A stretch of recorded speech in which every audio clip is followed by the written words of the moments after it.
All right. Well, welcome.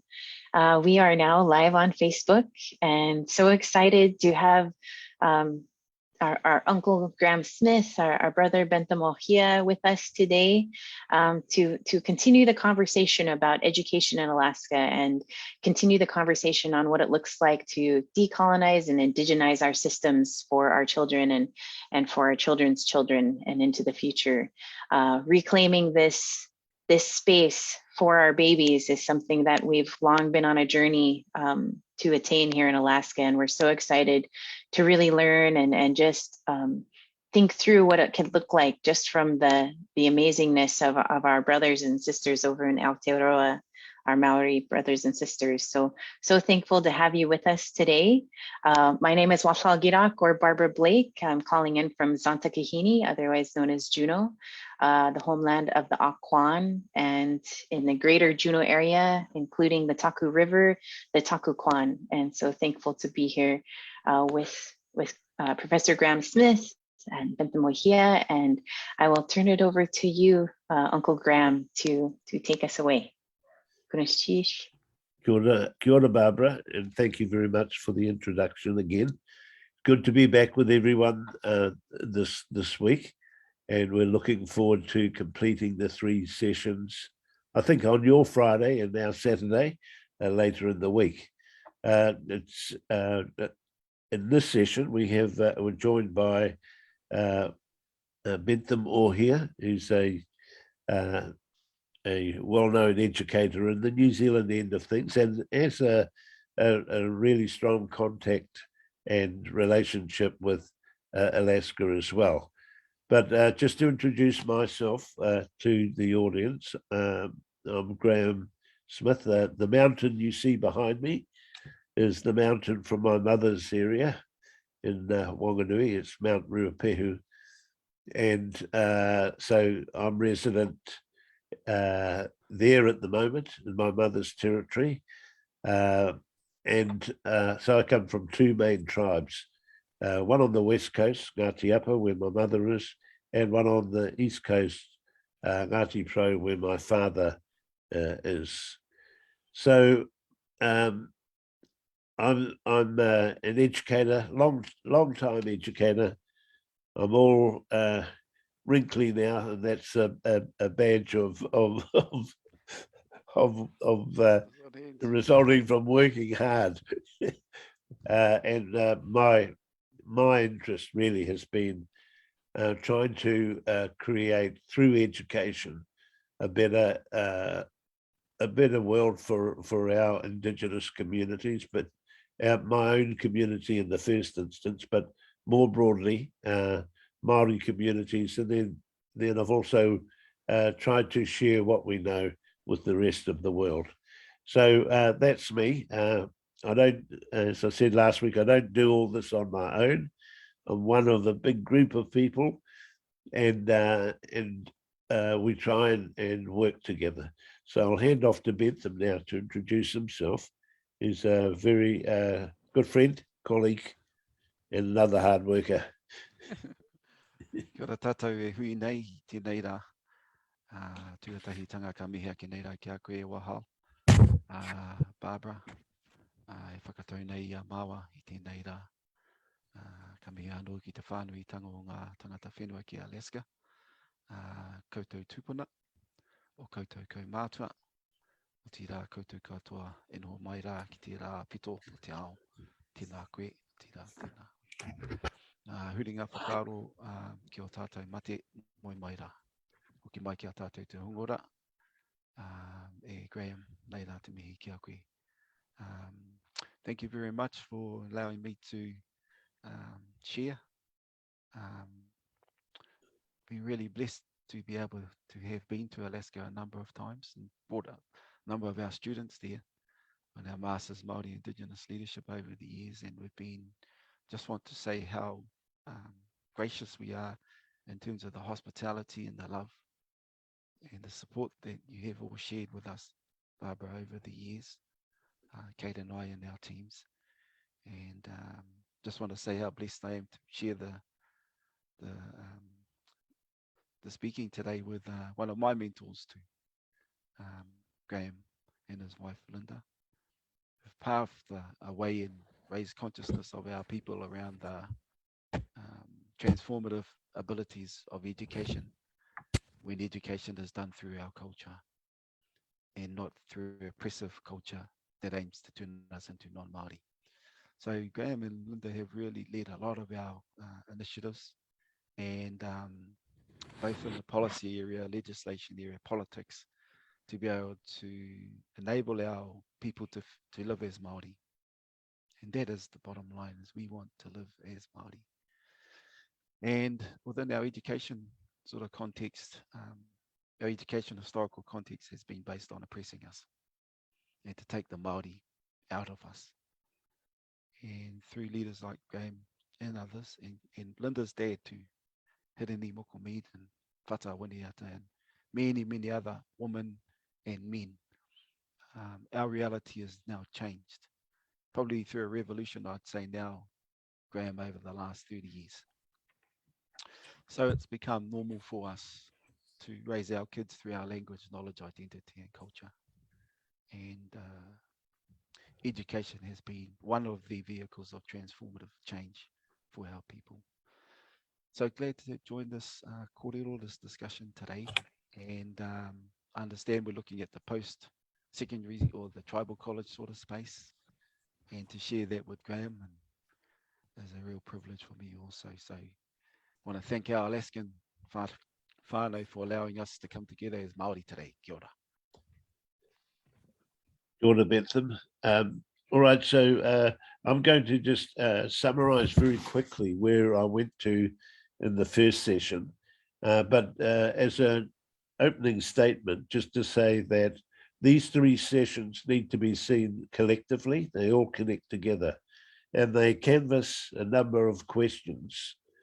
The first question is, what is going wrong in our education and schooling? Why is it not working? That question. Why we need to change and transform?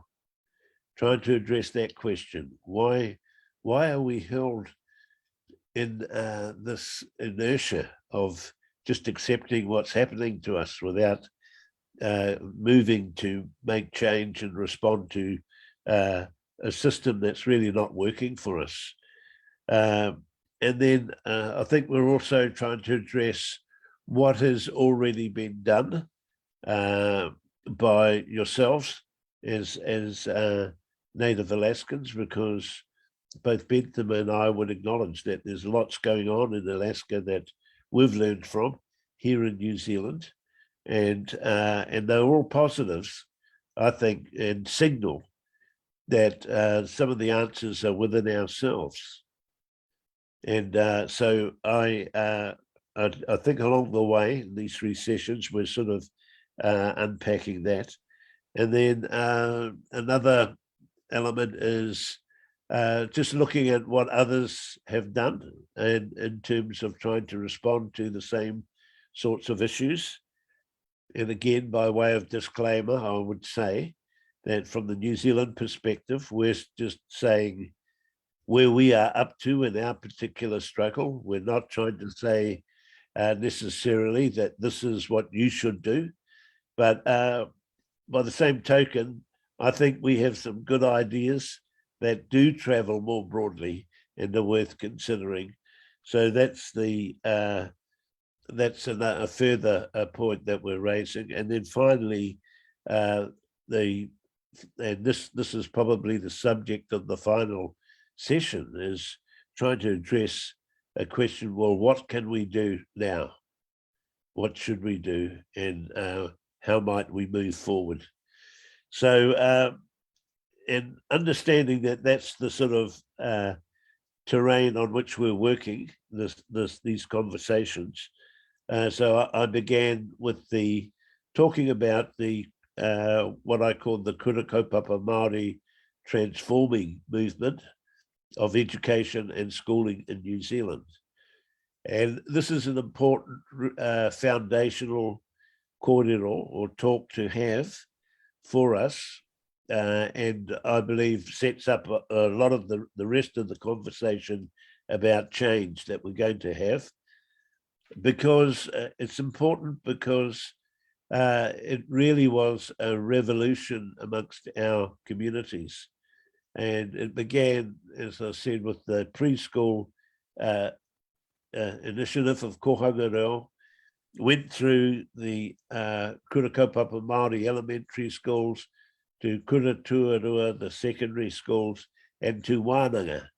And what I want to say is that the revolution that occurred in all of these movements wasn't so much the packages that we wrapped it in, but it was actually the thought.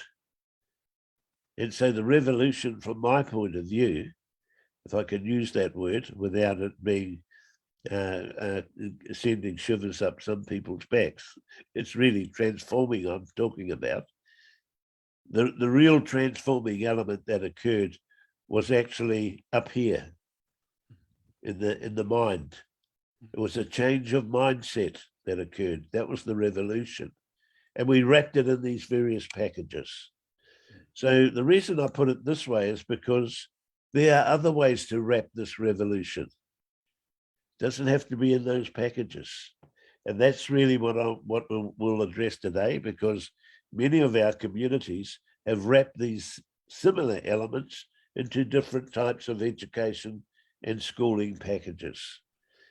So we will head that way. So that change of thinking, again, was centered on what I called the kaupapa Māori sort of magic, the transforming magic, and I identified at least 6 elements I thought were important that I figured out through my research and talking to parents and to people involved in the movement, who when asked, why have you elected to take this courageous step of stepping outside of formal schooling and starting with something that we don't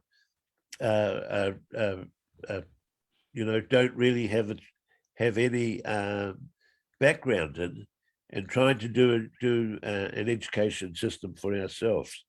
So these are the answers that they give, which is the magic, I think, is in terms of the transforming core. They said, we want to be able to make our own decisions related to education. So there's this element of what I call self-determination. That's number 1. Number 2, they all said, we want to maintain our language, knowledge, and culture. We don't want to compromise on it. We don't want to be assimilated.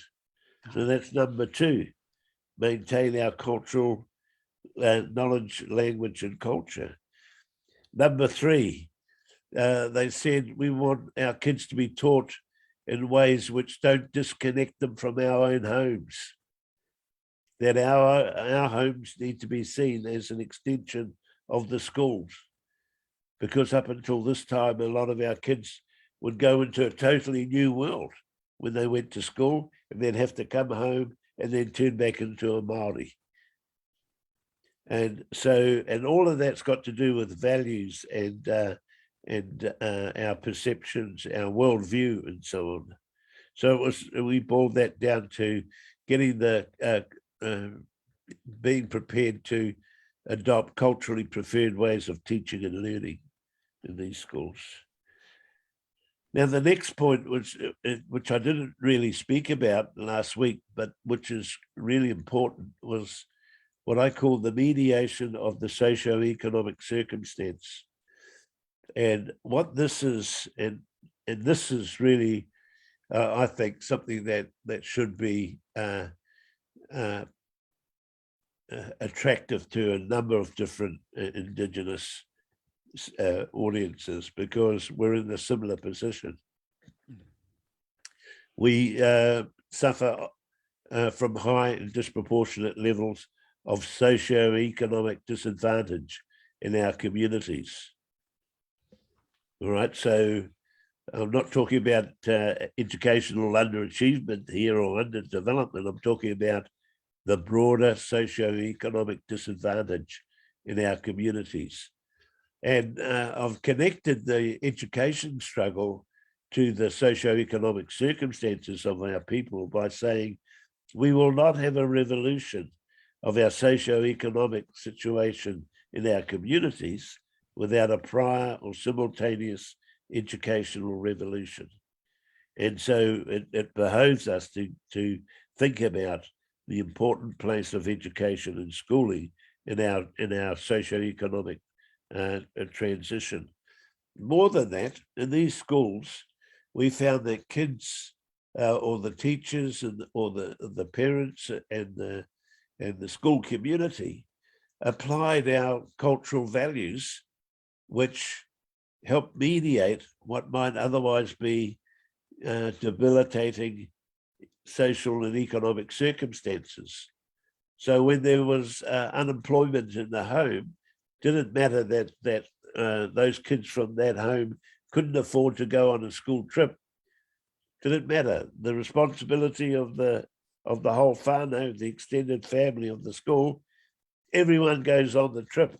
We all know that family has got unemployment in their household, and they have very few resources, and everyone just reverts back to sharing. But more than that, it's usually reciprocity that's in operation here, because those ones who couldn't help to stump up cash for the school trip may in fact do something else, like clean the windows of the school or something for nothing, just turn up and do it, work in kind, if you like, to assist the school. When two parents get up early in the morning and clean offices in the city because that's the only job they can get, doesn't matter about the kids' auntie or uncle or someone else is looking after the kids. It's not as though they are left alone. And so, in other words, there's this collectivity that's enabled by applying our traditional extended family values. And so one of the big things of these schools is that we've had to deliberately revitalize our extended family values, because a lot of that has been lost because we're bought into the neoliberal economics of, the possessive individual. It's all about me and not about we. And those of us who are hunters, it's all about put all my food that I get in the fridge, in the freezer, and don't share it. So it's got consequences right through. But that mediation of the socio-economic is not to be underestimated in how we might reform our schools. And a key part of our struggle was to rebuild the power of the traditional family values, the extended family, that everyone has the responsibility to support each other. The tuakana teina, older help the younger, that respect for our elders in our family group. And I know that a lot of these values are still there in the Alaskan Native communities. And they're to the same extent that they are here in New Zealand. And a lot of it is actually making space for what we want to do anyway. And the last point about these schools, the Kaupapa Māori Revolution, was the idea of a collective kaupapa or purpose. And so in these early schools, the collective purpose really centered on language revitalization. That's the thing that drew people and people bought in to the need to do that and flocked to these initiatives in great numbers.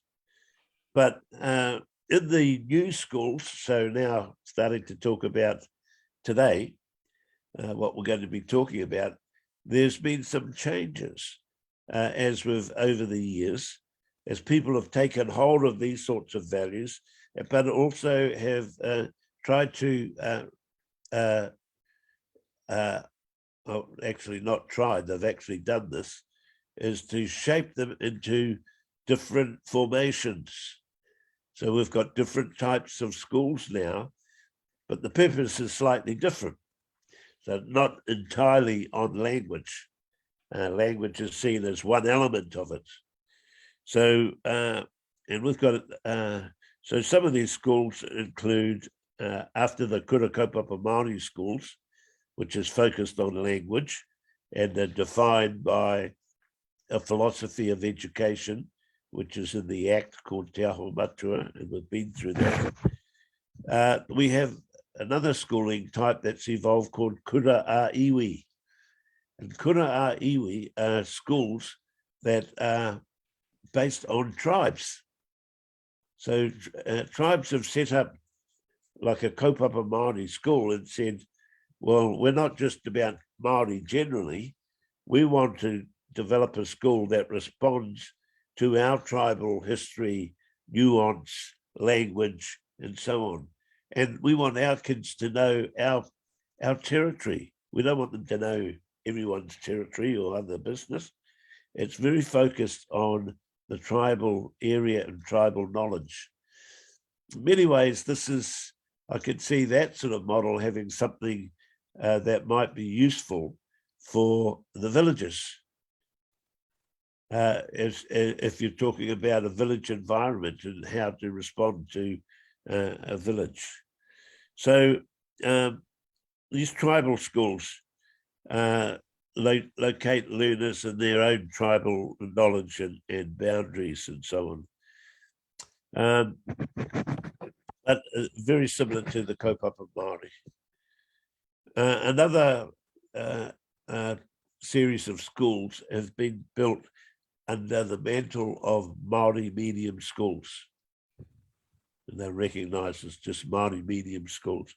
And these schools teach the national curriculum through the Māori language. And we've got several models of those. Then we have Kura Reo Rua, which are bilingual schools. And these schools are defined because they teach Māori language as a subject. And I guess the cultural element is to make the kids feel good. But basically, there's two things going on at the same time. The English language curriculum and English language and Māori language being taught as a subject. And then we have another group of schools called special character schools. And the special character schools, there's a lot of these have developed at the secondary school level. And they put accent on specialist themes, such as sport, such as the sciences. We've got some science academies and so on. But the key for this is that they have many different accents, not just on the language. Most of them have got the language as a core, but they've got these other cores as well. So in Palmerston, we have a kura called Manu Kura. It's focused on sports. So Māori are good at sport. So this school is a very small school, but it's got champion teams in most of the sports arenas across the country. They're very competitive. They have these, so they get a lot of status for the kids. So that and that in turn helps their learning because the kids are successful in the sporting arena. It translates into their learning more generally. So that kura, that school, we've brought into, it's coming into the university. So the university is given land now, right, for this school to be on the Massey campus.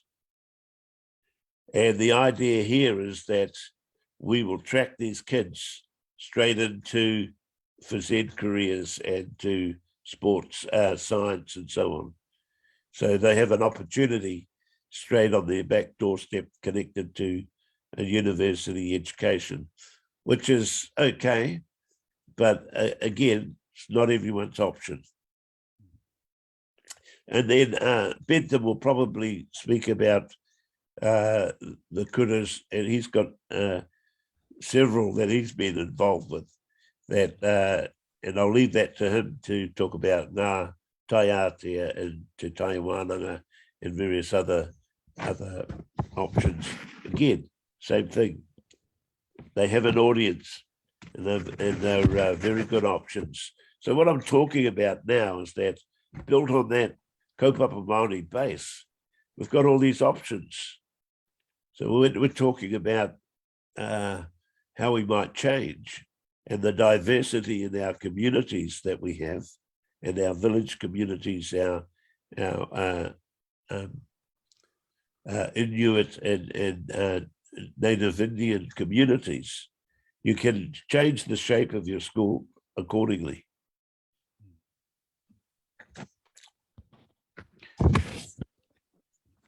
Can you go? Yeah, sorry. You carry on. You carry on. Yeah, I'll just 5 more minutes and then I'm finished. And then it's all you. I'm going to have a big breakfast.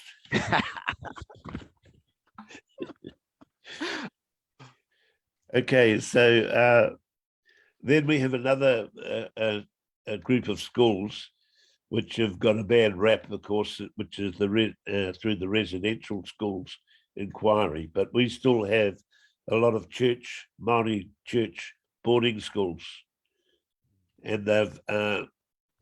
But the fact of the matter is that they have contributed significantly to the Māori tribal leadership, to Māori political leadership in the country. So they're still contributing. Over the years, one or two have had issues related to them, but it's certainly not of the level as the residential school crisis in Canada, for example, or in the lower US. But I'm not suggesting, I'm just saying that's another, just giving you an idea of the diversity that we have in the New Zealand context. So the last thing I'll say is that that we can't underestimate the need for a good critical analysis. And again, I'm repeating myself, but I'll say this again because it's so important. Unless we get the critique right, the critical analysis right of what is going wrong, we will not come up with the right answers. And it's got to be the critique that comes from ourselves. It can't be the ministry or the formal system critiquing itself, because they keep coming up with answers that make them smell like a rose. It doesn't actually confront the real issues. So we need to do this work. And if we're going to do this work, we need to educate ourselves with a good critical worldview, so that we can analyze what's happening to us and how we might respond. So Bentham used the word consciousness early on. I tend to use the word conscientization, that this is a conscientization. We need to come to know. This is Freire's term. We need to come to know what is going wrong. We need to come to know the world around us, the politics of power, and usually the politics of unequal power relations, unequal power and social relations that impact our lives. And so we need to take more control of the interests that impact us. I gave the example of the selected curriculum with that cartoon about everyone climbed that tree, including the elephant, and what that's about is the selected curriculum. curriculum in the school is selected. And the problematic is that we often don't have a say in what's selected as the important knowledge. In a school, in a university, our knowledge is usually marginalized, still regarded as superstition, still regarded as a nice to have, but not essential, still regarded as unscientific. So there's that subtlety to understanding what's going wrong and what needs to be fixed. So we need to understand what schools do, the social and cultural reproduction of schooling. So schooling tends to reproduce the interests of the dominant society and to marginalize minority cultures. Need to unpack that. We need to understand the hegemony. I went through that last week, where we're participating in colonizing ourselves and oppressing ourselves because we believe in the dominant mythologies that have been asserted. And we take them to heart. And we start damaging ourselves. So the way to undo this is to develop what we call counter hegemony or counter narratives, stories about us that emanate from our values, from our worldview, that are positive. The issue of the possessive individualism is a problematic, and particularly, I think, visible in the last 4 years in Alaska, in the United States, I might say. And it really comes out of the neoliberal framing of society, that society is all about individual merit. It's all about individual rights, individual freedoms, and a lessening of the notion of society, a lessening of responsibility to each other, a lessening of a notion of the public good or the common good. Whereas if we, our native communities have been overtaken by a lot of this individualistic thinking. And again, we need to think about our traditional values. When someone goes out and gets lots of food in the Maori environment, you go out diving, get a lot of food, you come back and you put it in the people bank. You give it away. You put it in the people fridge. You share it. So reciprocity is the fridge, not the freezer, because when someone else gets a lot of food, they will share it with you. So it's sort of about how you build community off the back of our values, which have always been there, and not get too carried away with the idea it's all about me, it's all about I. In the academic circles, it's what I call the emergence of the privatized academic, where academics get all this knowledge and it's all about them. It's about their promotion. It's about their, how many dollars did we earn from the research that we did, rather than asking the question, what changed for our communities from the research that we did? And so, all these tensions in our communities around the powerful discourse of the superiority of the individual over the collective. And we need to defend the collective at a time when it's under pressure. We need to shift from the me to the we. The commodification of knowledge, again, this directly relates to a critique of education, where knowledge is seen as a commercial, having commercial benefit or some monetary benefit. It's all about, often we talk about jobs and the economy related to our education. But many of us who live an Indigenous lifestyle will also know it's about life and death, about community survival. And so there's a balance to be sought there around how we think about knowledge. So we need to unpack that often research is bought and sold.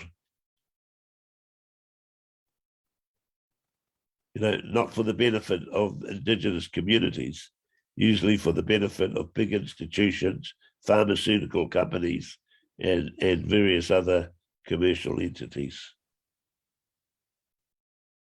So all of that comes back to education. So we need to educate ourselves to be alert to these things of the erosion of our culture and how it's happening.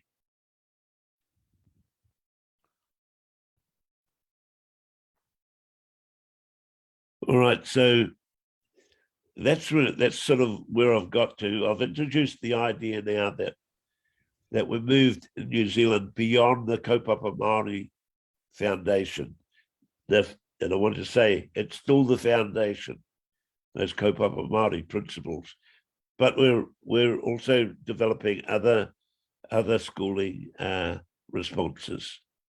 But they have in common a lot of those principles that were evolved in the original Kaupapa Māori struggle. So with that, I'm going to hand off to Bentham, and I'll come back in a bit later on. Jeez, I think you said it all, mate. I'm just going to sing the waiata now and sing the song. No, so yeah, just to firstly just see the sisters on here, ka nui te mihi. Wish Kate was here with me, but she's in Auckland at the moment doing some other stuff with our daughter who lives up there. So I think this is all about what education is all about, is about relationships and drawing on those relationships and to be able to share, our insights from different parts of our Indigenous world with each other. Centers on maybe affirming some things, bringing some light to some new things, and going into Galactic, which I usually do with Liz on many occasions, to be able to create stuff outside the circle. And just really want to take the opportunity to also acknowledge Graham and Linda and the foundational breaking of the so-called traditional foundations of our schooling system in this country that was centered around oppressing us and turning us into Pākehā or non-Māori people, the dominant Europeans over here. And so, they led a revolution really with others. And I'm thinking of Linda's mum and dad, and many others across the Māori education space for the last sort of 30, 40 years. And so I'm sort of like second, maybe even third. I'm like a grandchild in terms of coming to task, in terms of taking up the canoe hoi, in terms of getting on the waka. So, I'm very thankful for the generations before us that fought the hard fight, became conscious of what the challenges were, and came up with solutions to overcome those challenges. So it's a real privilege for me to sit here in Aotearoa with Graham. And with us, there's a whole cadre of whānau that have worked in this education space, this Māori education space. And I will say there's a whole bunch of non-Māori who have supported us in this Māori education space also, who have been good allies, from the ministers of our government who we've had to work with over the years to be able to gain this space, but also our Māori MPs, people that have been in Parliament, to be able to advocate and enact those acts of Parliament, those legislative elements that then opened up the opportunities and then opened up the funding to support these initiatives that Graham has been sharing with us.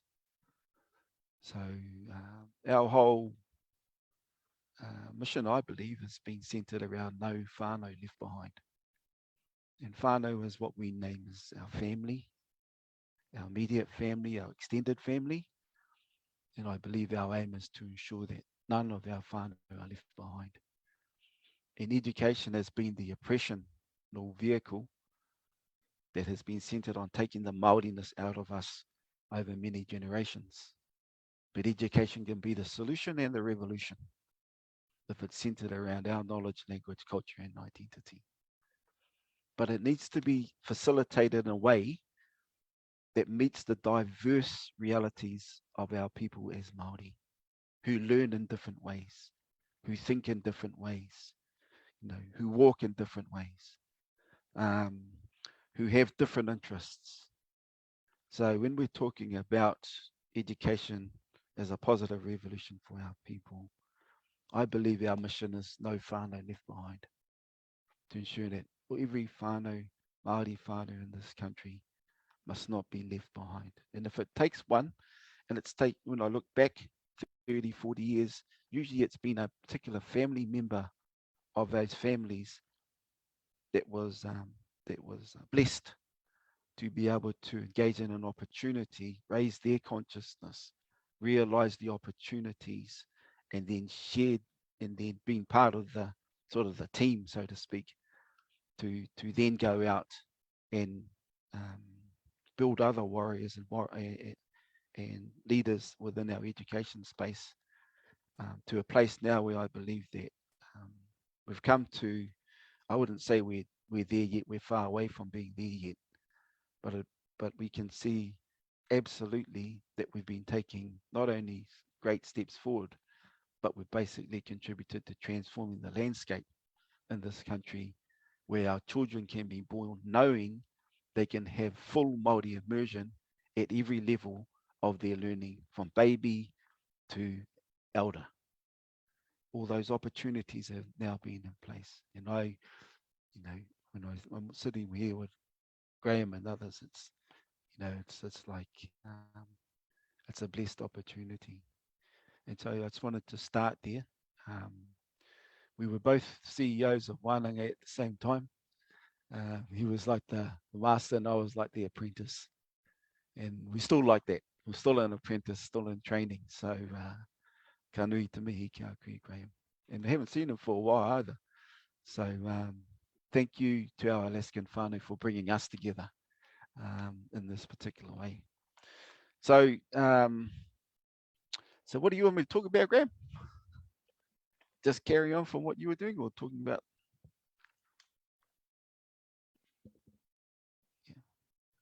I thought you could share the Ngātai Āti and different models that cool. You have come across and also developed yourself. Yeah. So at the secondary school level, which is the 13-year-olds, 14-year-olds, when they finish the primary school, they then transition into the secondary school from the 13-year-olds to the 18-year-olds. And over our history, many of our young kids have had positive, as best as can be, positive experience from that 5-year-old to that 12-year-old sort of education experience. There's a lot of love, there's a lot of good ratios in terms of the numbers of teachers to our students within that sector.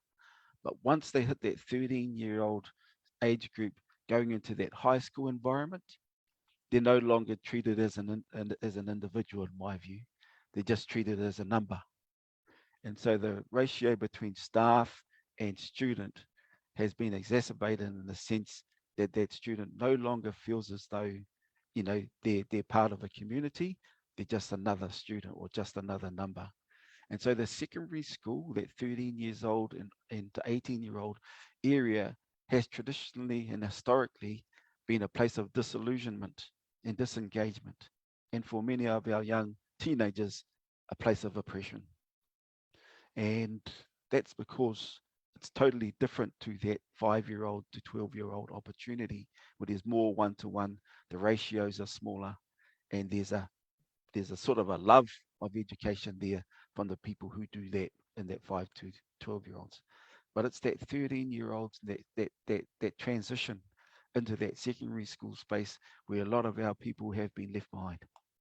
At 13-year-olds, the mindset of a lot of our non-Māori teachers in our schools historically don't believe that they count, and have that phase has been a huge impediment for a lot of our students, a lot of our people over that particular time of their education journey. So I've been very, very fortunate. So what do you do about it? Well, I think absolutely seek to engage with the legislators to either to amend the existing options that are currently available in that schooling sector, or to build new models, And so we've had now, probably in the last 20, 30 years, new models that have been come to play that have helped our young teenage Māori find enlightenment after after their parents went through a disillusion sort of pathway at that same age when they were at school. So we have multiple sort of schools which sort of started with bilingual when they tried to establish Māori-based classroom settings within a mainstream school to be at least create that space. That had variable sort of success. Then we started moving into what is known as sort of the bilingual space, where they were teaching both in Māori and in English. One of the challenges with that is around the development of the curriculum, and also the development of the teachers who have that ability to facilitate that. That was like a half step, shall I say. And I would say those half steps haven't really worked in terms of realizing the full potentiality of those students that have been through that system, including my brother Watson and I, who went to a bilingual unit, one of the first bilingual units in New Zealand when I was about 13 years of age. So following that, it's really been the immersion schools. The immersion schools which start actually from zero in the early childhood area, in the Kohanga Reo area, leading to kura kaupapa Māori, leading to whare kura, and then leading on to wānanga. That's pretty much got the cradle, I wouldn't say to the grave, that's not a really good way to, but the cradle to being a elder, a mokopuna being to an elder, where they can learn fully through our language, knowledge, culture, and identity. And that revolution, including Graham and Linda and many, many others, has really changed the game, so to speak. But how many generations has that taken? Probably about 2 to 3. But 2 to 3 generations has changed the opportunities for our whānau here in Aotearoa to seek a pathway of enlightenment in their educational journey. And so we give thanks for that. I think the critical elements in relation to those steps that were taken was around what is the curriculum or the knowledge that they are learning, and who decides? Hey, who decides? That's a term I got from Graham over many years around who decides. So who decides the curriculum? Who decides the pedagogy in terms of the way, the art and science on how the delivery of that curriculum is enacted? Is it learning just by reading and writing? Where's that learning by doing element? Actually getting out there to build the canoe, as opposed to sitting in the classroom to be taught about a canoe without even knowing, seeing a canoe. So it's the learning by doing, the applied sort of way of doing things. And then also framing the delivery through our culture, as opposed to education being a transactional interface between a teacher and maybe a non-Māori teacher and a Māori student. Whereas the non-Māori teacher is enacting their transaction because they've been paid to deliver the course, to deliver the learning. Whether the student understands what they're doing, how they're doing it, and whether there's any relevance to them, that's not their issue. And so that facilitation of learning is really critical in terms of the engagement and the learning journey of those students. So how do we do that? And there's multiple ways that our people learn. Yes, visual, by doing, by listening, through writing, and all those other elements. But I know when we go into our traditional settings, we learn things by doing it, by being able to cook the food, to harvest the gardens, to be able to kill the meat and to be able to slice it up accordingly in these different ways. So that learning by doing has been an unconscious learning style for many of our people over generations for many times. When they brought the reading in, the writing in, and measured us against someone else's measures of what success looks like in the educational journey, you know, that just created, I would say, a culture of disillusionment, because the way we were learning on our traditional settings was not the way that they were offering the learning within their contemporary, basic Eurocentric ways of learning. So it's not about what they're learning, but how they're learning. And then the third part is, how do we measure that success of their learning?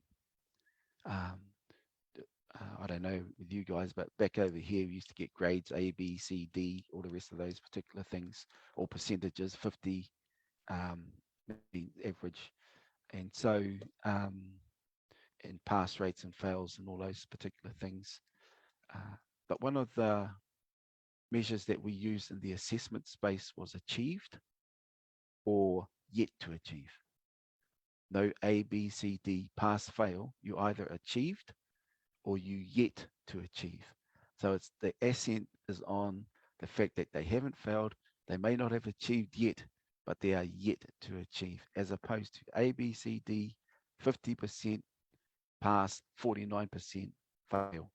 So there's different ways of looking at the whole, shall we say, um, uh, range of activities and how we measure, how we deliver, what our definition of success looks like, how we decide what is a success and what is a achieve and what is a yet to achieve.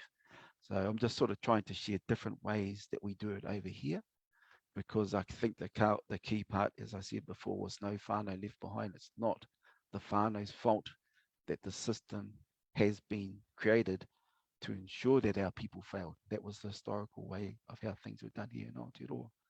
But we have Graham and others who've been able to shift that system, influence the legislation, raise the consciousness to resource our initiatives that have now seen a revolution, positive revolution in our educational journey for many of our people. So immersion schools have been a game changer. And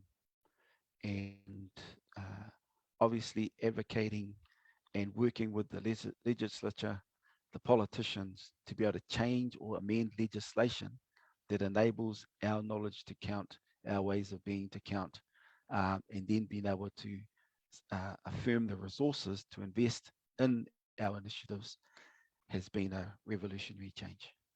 Has been a revolutionary change. I've got children now. Our girl is now 24. All of her education was in the Māori language. All of her education from her birth to now. She didn't even know there was a mainstream. She didn't even know that there was that she had an option to go to non-Māori schools, because we just brought her up in that particular way.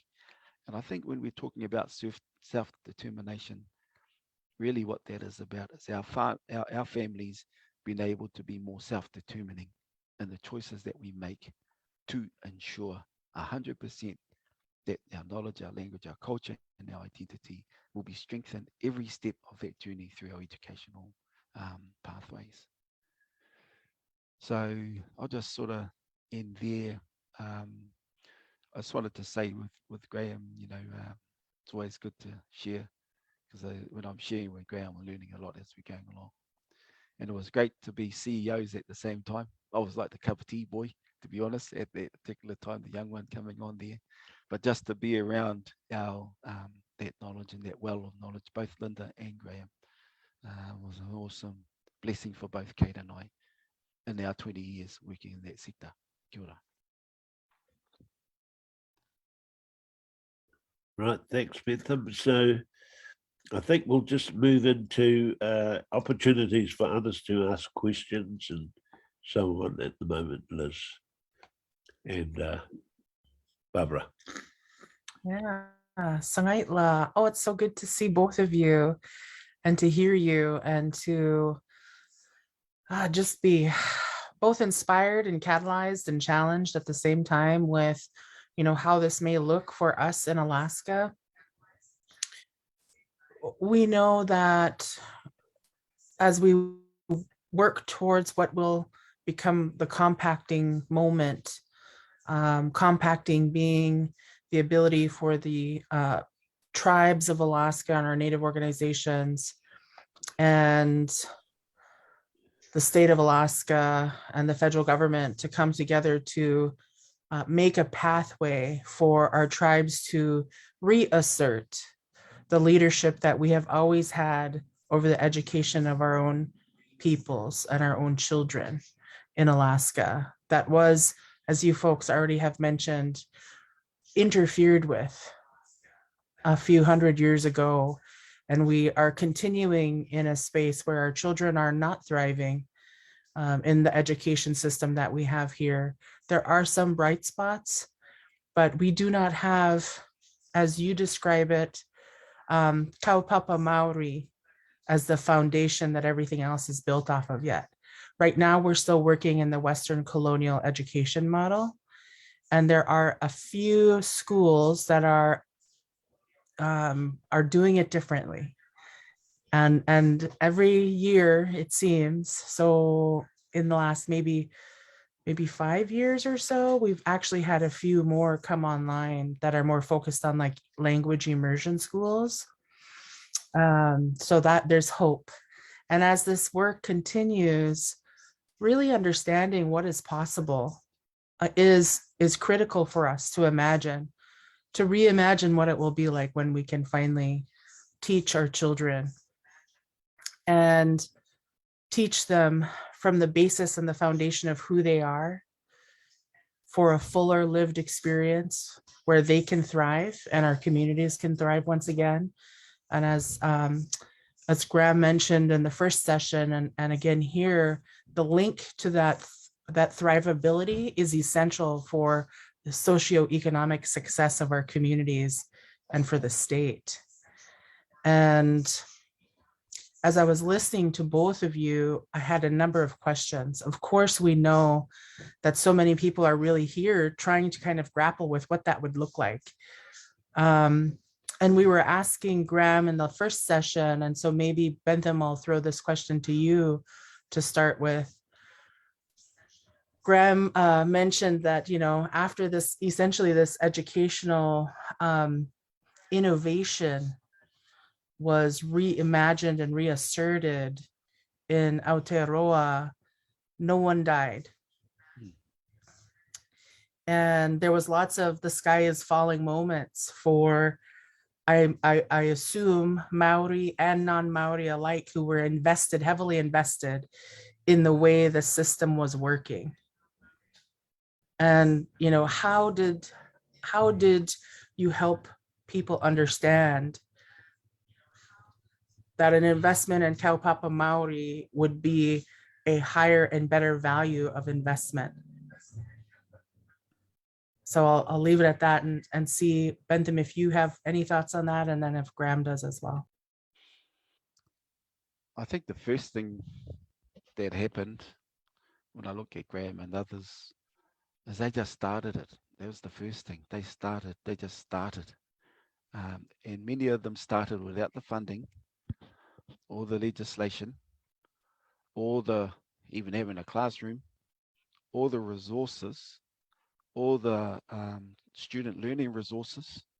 For many, they started in a garage where you usually put the car and just lay the carpet down in that space as best as you can. Brought the kids in and started speaking Māori to them all the time. And that's been a commonality in terms of how we referenced the Māori education revolution started with really simple steps, I believe, I understand.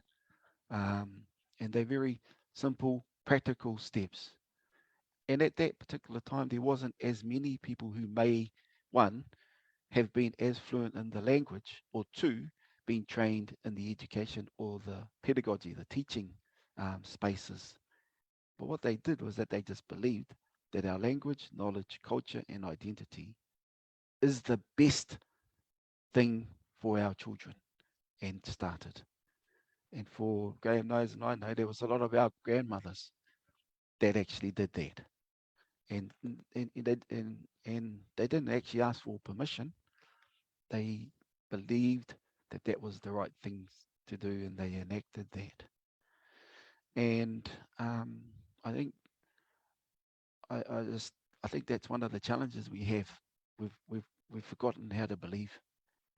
Um, we've got to theorize everything and contest it, whether it's going to work or not. We sort of think our way out of a great idea, out of the things that we believe, because we've got these other tools that we've acquired. But I believe it was just centered on a belief that they believed that the language really espouses and enacts the fullness of who we are as a Māori people, and started it. And it's not just our Māori women. There would have been men involved in there too, but I hear a lot about a lot of our Māori women, hence the reason why I've referenced it in that way. So yeah, and when we come to the immersion schools, in terms of the young teenagers, and then going through to the high schools, and then heading up to the higher level into the wānanga sector, where I first worked closely with Graham, the attitude was the same.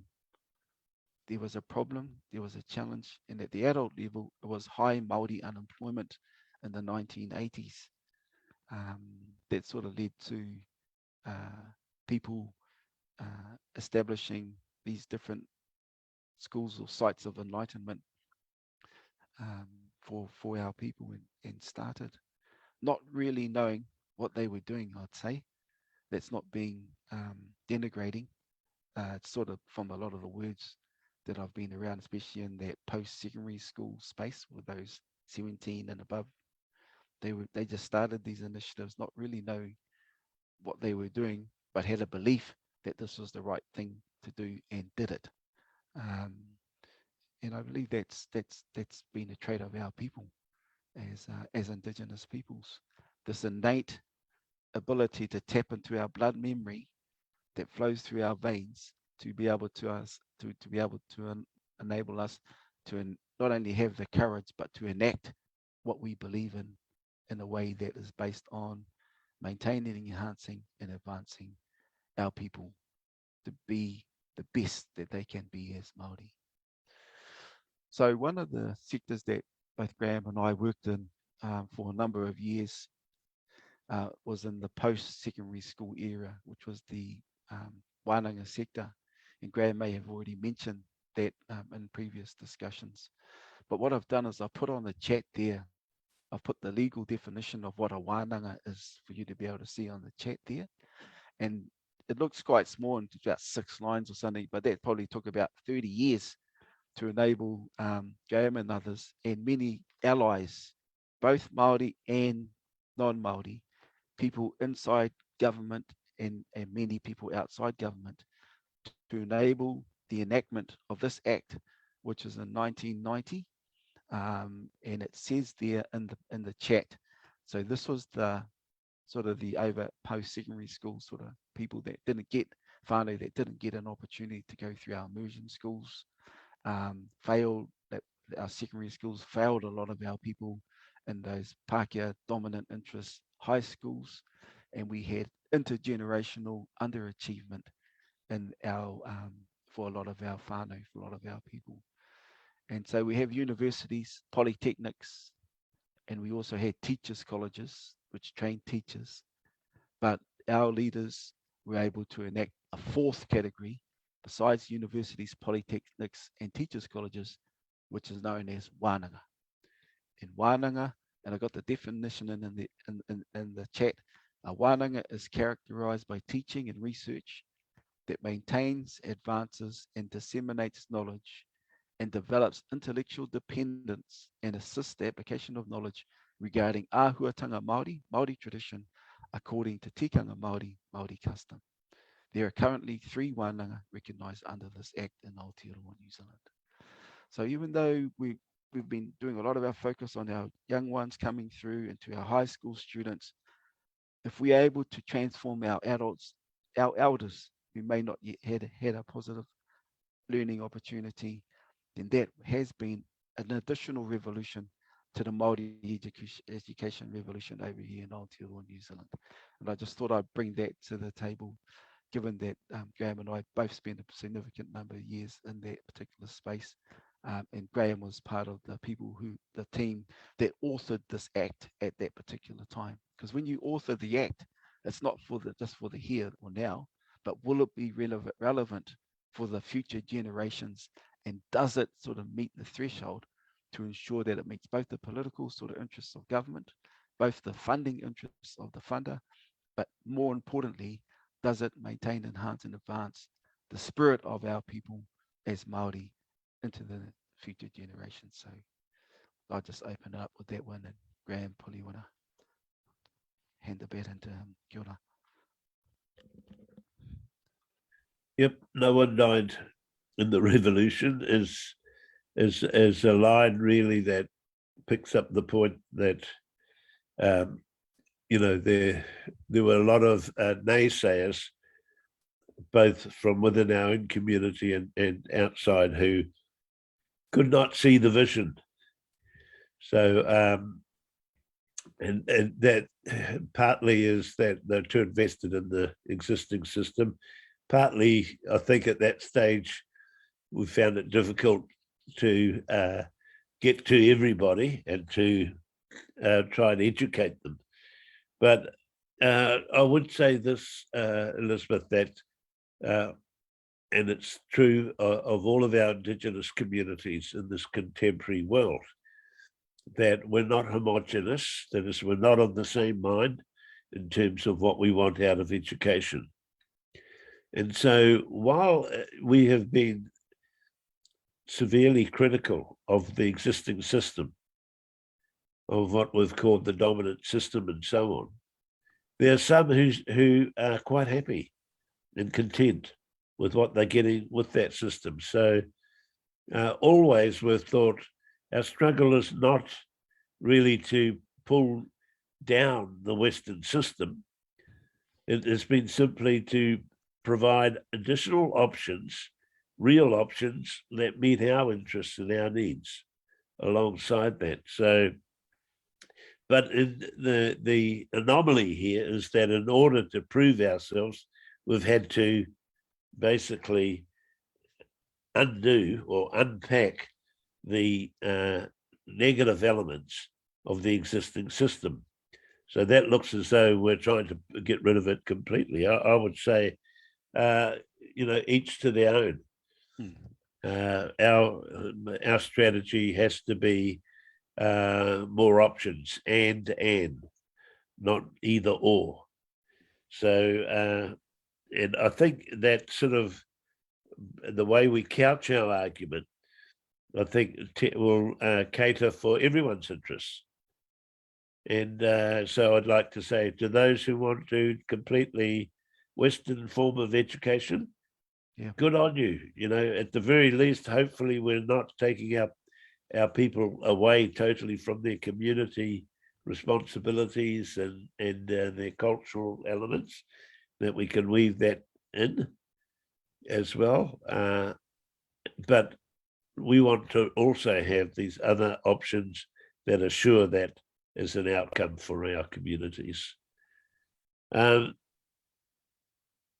think overall, we want to improve our lives, our living, to put it in the is in action. And so we need to figure out the way in which education can support that.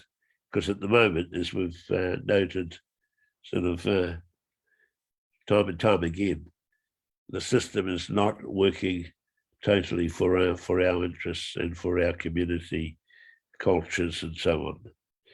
I like the point that Bentham was alluding to about the wānanga, about the higher education sector.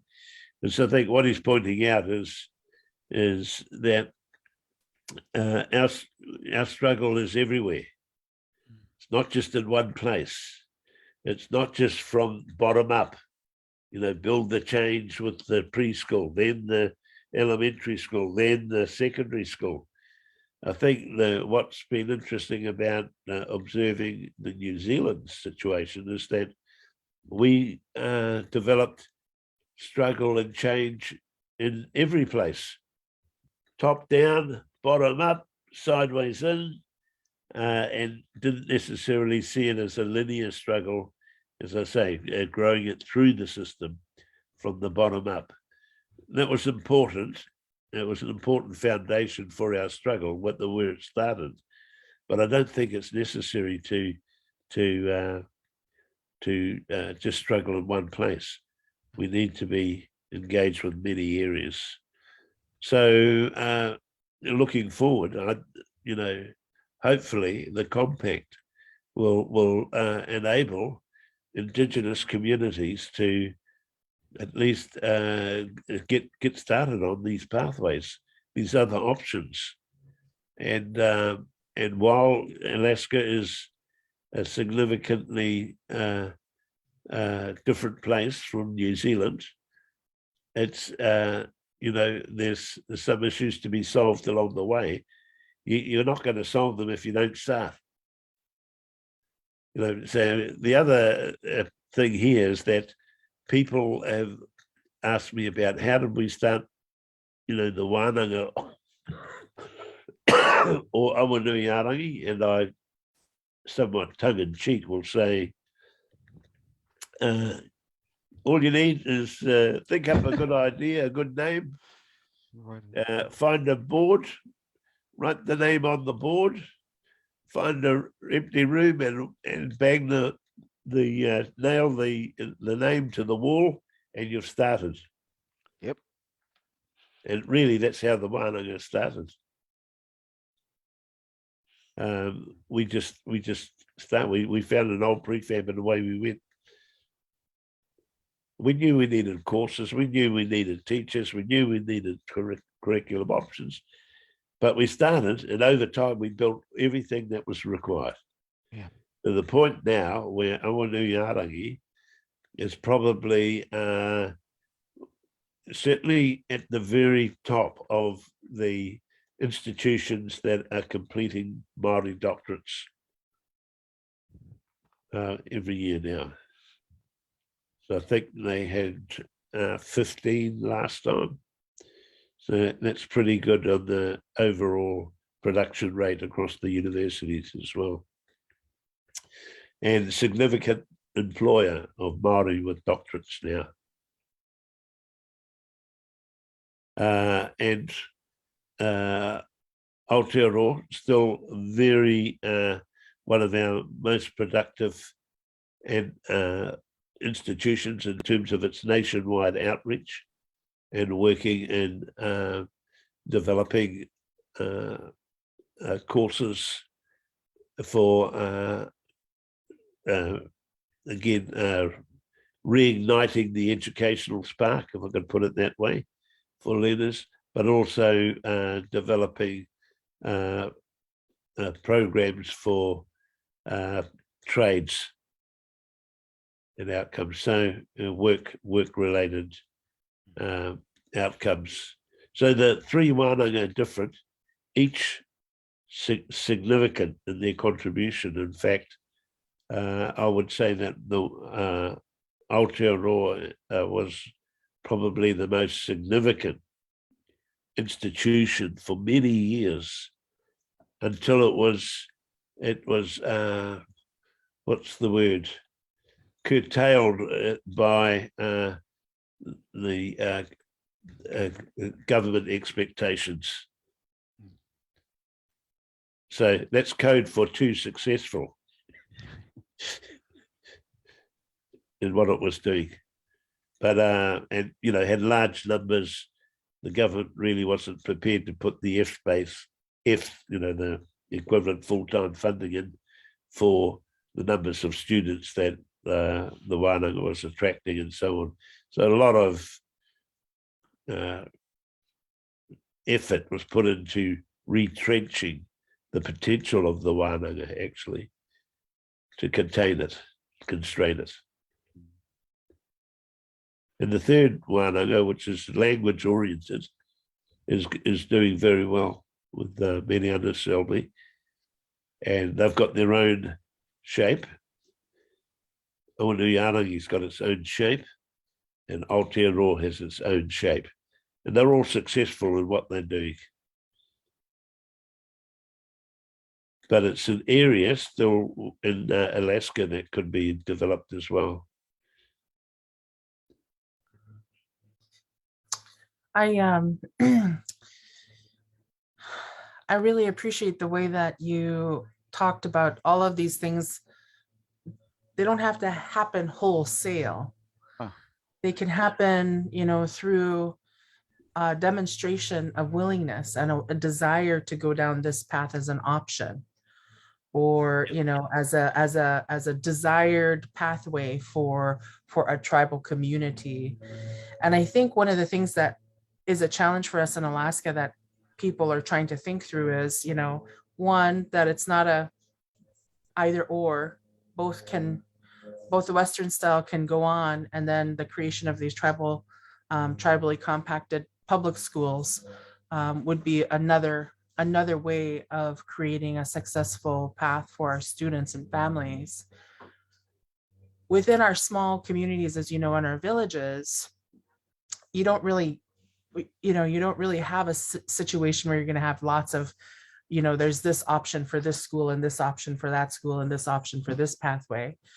And so we have in all of our villages now, for the most part, we have beautiful primary schools or elementary schools, secondary schools or middle schools and high schools for us. And those are the education outlets. Many of our communities also have pre-K, or what we call, most often than not in our villages, we call that Head Start. And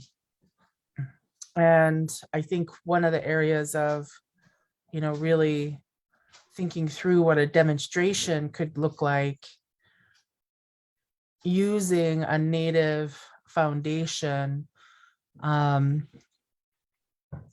is really challenging for people to catch on to the vision. I guess it's not the vision that's challenging, because we have so many of our people who are like, we want our cultures and our languages to be the medium of instruction. We want them to be, yes, the subject matter, but as we talked about in the first session, not just the subject matter, but rather the entire environment, the ecosystem, the values, the centering, and then to be able to think about, well, then how do you manage within that school system, say in one of our villages where you have a superintendent structure, Yep, and a principal.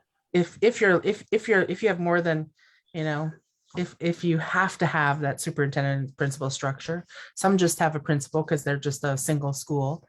And then you have, your teachers and your paraprofessionals, and all of them are wanting to know, like, how does this impact me? What does that look like? In a community, what does that look like in terms of how decisions are made for that curriculum? What's the curriculum and who decides?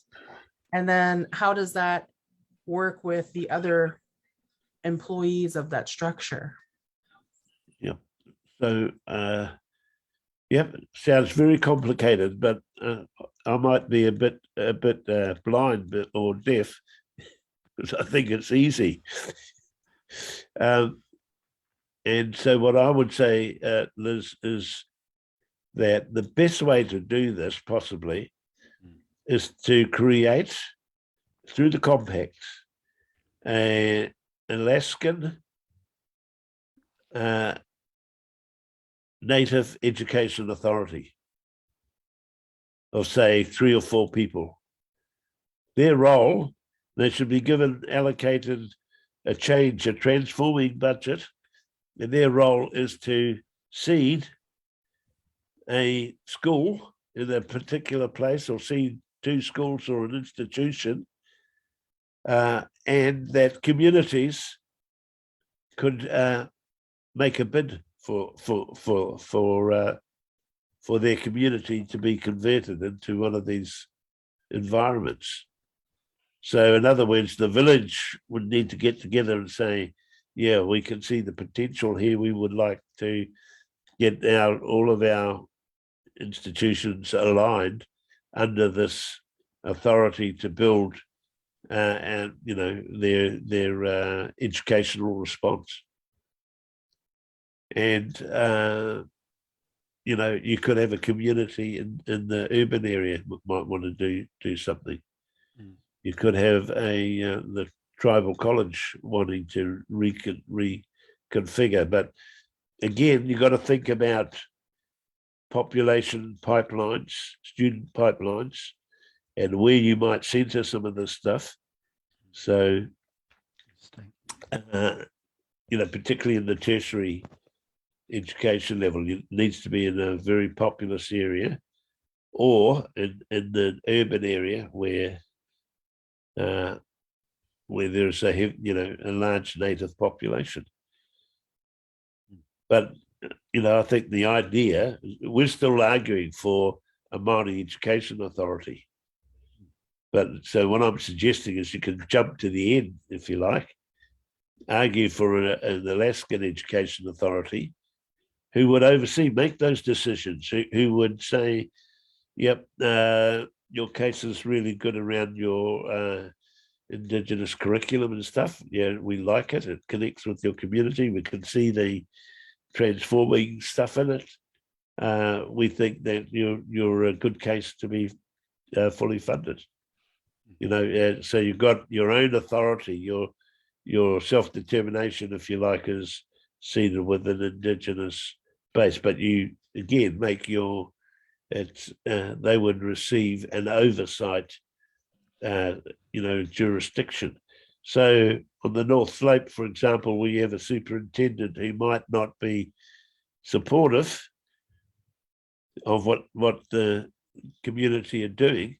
You could actually remove the schools from his jurisdiction and put them underneath the Native Alaskan Authority, Education Authority.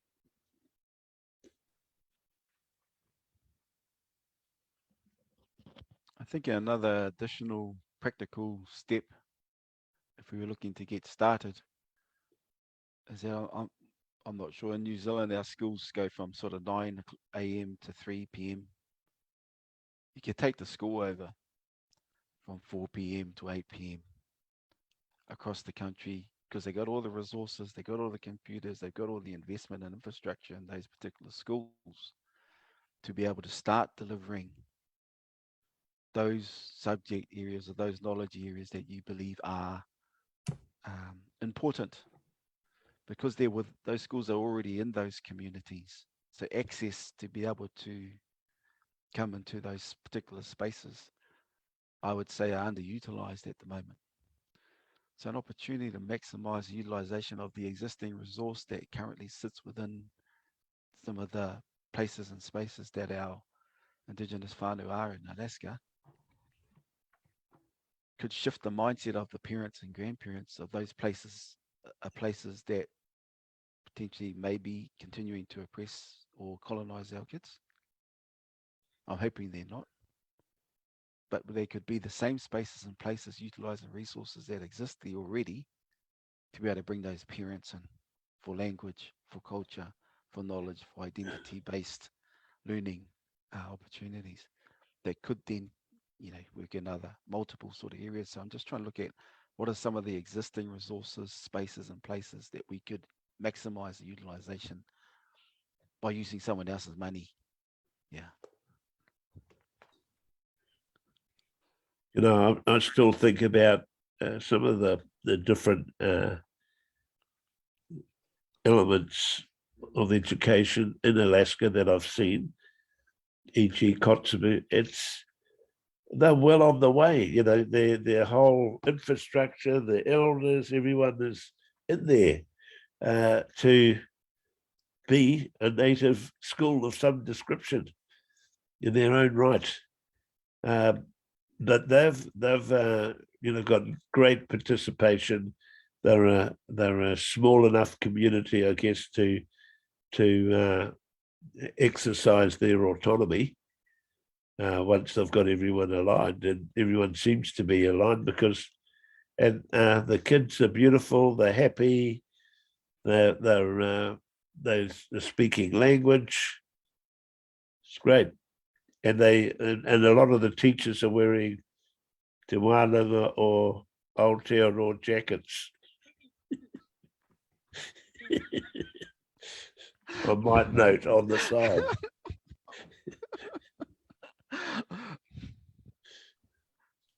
Yeah.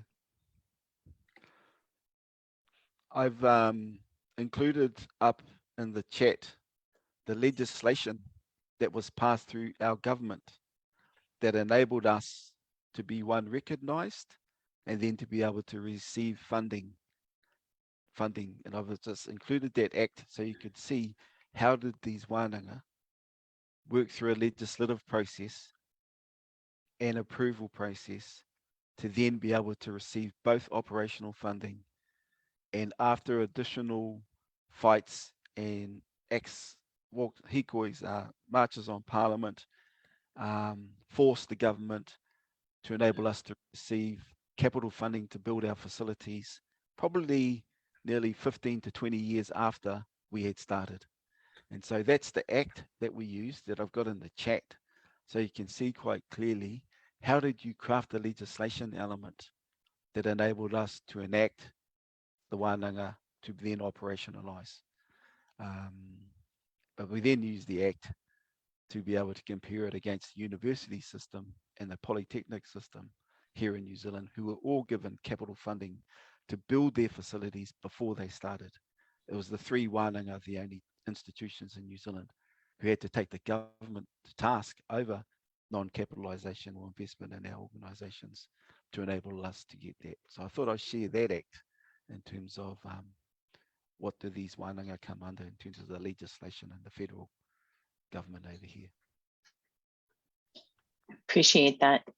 We posted, we asked IU to post that in the chat for the live Zoom. So thank you for including that, because I'm sure a lot of the policy folks who are listening and are really curious as to what that exact language looked like so that they can be replicated or we can use some of that here.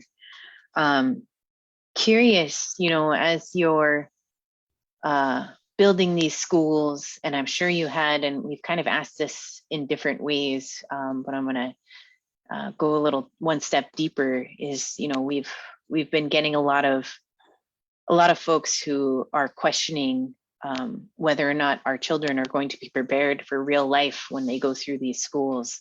And by real life, of course, they mean the Western system that we find ourselves in. And so I was hoping you could talk a little bit more. You already talked and touched on this about the achievement rates and the socioeconomic opportunities that were created as a result of shifting how our children were learning, and maybe talk a little bit more about the achievements and what was realized, 40 years later into the process with the students who are graduating and becoming these amazing leaders in your spaces. Yeah, we've got lots of examples of individual success through the kaupapa Māori schooling revolution. Again, there's a little bit of skepticism by myself to the question, because my response to those who hold that kind of view is, well, our kids are on the margins as a result of your education system now. That's that whole thing about we can't do any worse than what you're doing with our kids in terms of the opportunities that they have. So it's really about making space to have a go at something different. But the other thing too is there are things there that so it's not either or about Western or cultural lifestyle. Again, I'll say it is that the part that's missing in education is that commitment to the preservation and the honouring of our language, knowledge, and culture in the system, and it's not quite there. We want a system that puts that first, and the rest of the other stuff as the result of that success in the first instance. Meaning that if kids have their identity intact, they're more likely to be able to learn other things, and they're more likely to experience success as an outcome in education. And it seems that that's our outcome here. The schools themselves have been subjected to significant scrutiny by, again, led by the government, who were wanting, in my view, to try and show that these schools didn't work. So they put enormous pressure on through, and many of these schools, in my view, had to be double accountable, for what they were doing. And so over time, these schools have proven themselves through the formal Western processes of our Education Review Office. Most recent report has held up these schools as being very successful, because they're successful not only in delivering the language, they're also successful in their general education. I wouldn't make the claim that we're absolutely outstanding. Some kids are, and some schools are.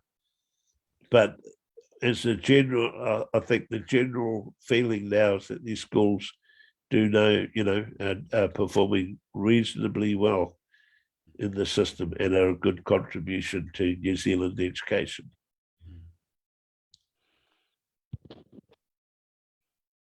I think Money well spent for the return that they're getting. I think one of the biggest impediments that have contributed to the disillusionment of our people in the education space has been the experience of many generations of Māori that have gone through the schooling system, where there has been an assessment regime that is based on primarily two words, pass or fail. So when the pass or fail regime comes out, the impact of that message through that assessment report, we believe we failures. We believe we are failures based on the affirmation, as we've gone through generations of our people through education system, have had an assessment regime methodology based on you either pass or you fail. And so our wānanga, we had probably over half our students were those students who had failed in that compulsory secondary school, high school part of their life. And so when they arrived organization, they just believed, based on their experience in school, that they were failures. And so we, our founders, Wetere, many others, who built the institution through taking mortgages out to build these institutions that we're talking about themselves without government funding, said enough is enough, basically. And so as they built the institution, they shifted the pass fail, which has created disillusionment for many generations of Māori in the education system over many years, to a simple measure of achieved or yet to achieve. They're either achieved or they're yet to achieve. just by those sort of simple measures, has a huge impression around confidence, ability, energy, all those particular elements, just by shifting the assessment system of how we measure the learning of our people. And these were adults who had already been failed in the school and secondary school compulsory system. So if we were going to adopt the same methodology of assessment by having the pass or fail, all that we'll be doing was reaffirming that their failures now as they were when they were at school. So when you're thinking about the education sort of space and the learning and then the teaching, the delivery, and then the assessment element and how you mark or measure their success, think through all the different sort of ways and do the opposite that we've been taught, that we've been sort of caught and taught through our upbringing and our education experiences. Spot on. Yeah. Spot on. I think that's really great. And the that pass-fail mentality is the picture of the elephant and the bird being submitted to the same exam of climb that tree. Most of us have been in the elephant category. We're not going to be in the pass and end up failing. So, and it's the way the exams and everything have been shaped, the curriculum is shaped.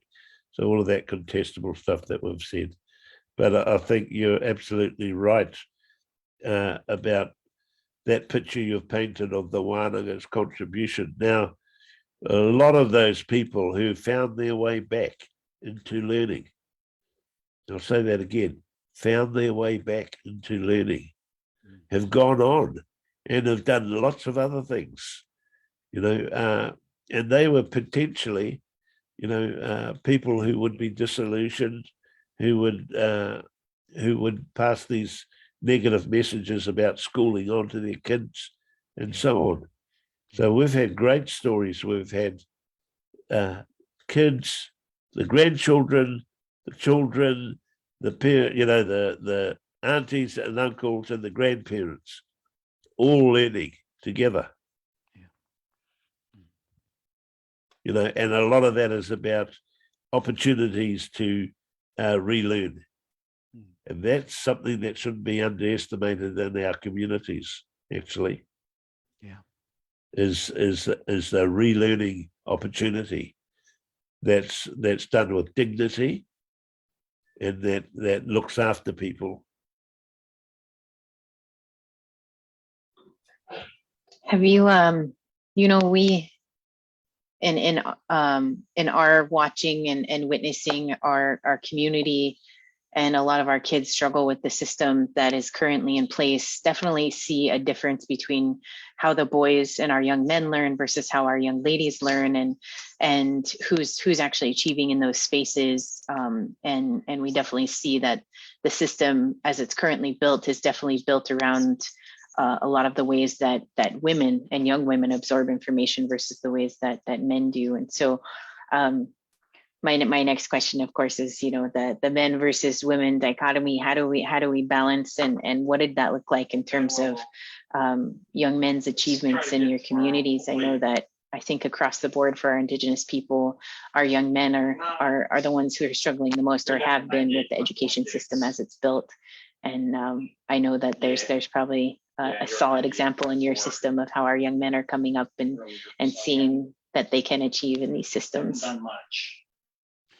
You're sort of asking two men that both went to Māori boarding schools. We were both trained through Māori boarding schools. So that was probably our experience, which was I know for myself and for Graham, it was a really positive experience for us.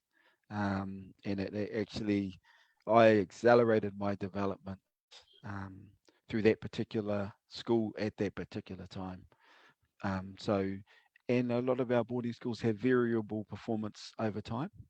And I believe a lot of it is based on the leadership of those schools during those times of positive results and negative results and conditions around those particular spaces and time at that space. Since then, though, we've built about 4 different schools since then, both in the immersion space where Watson is. So Watson came over and shared his experience around immersion education at the conferences over there.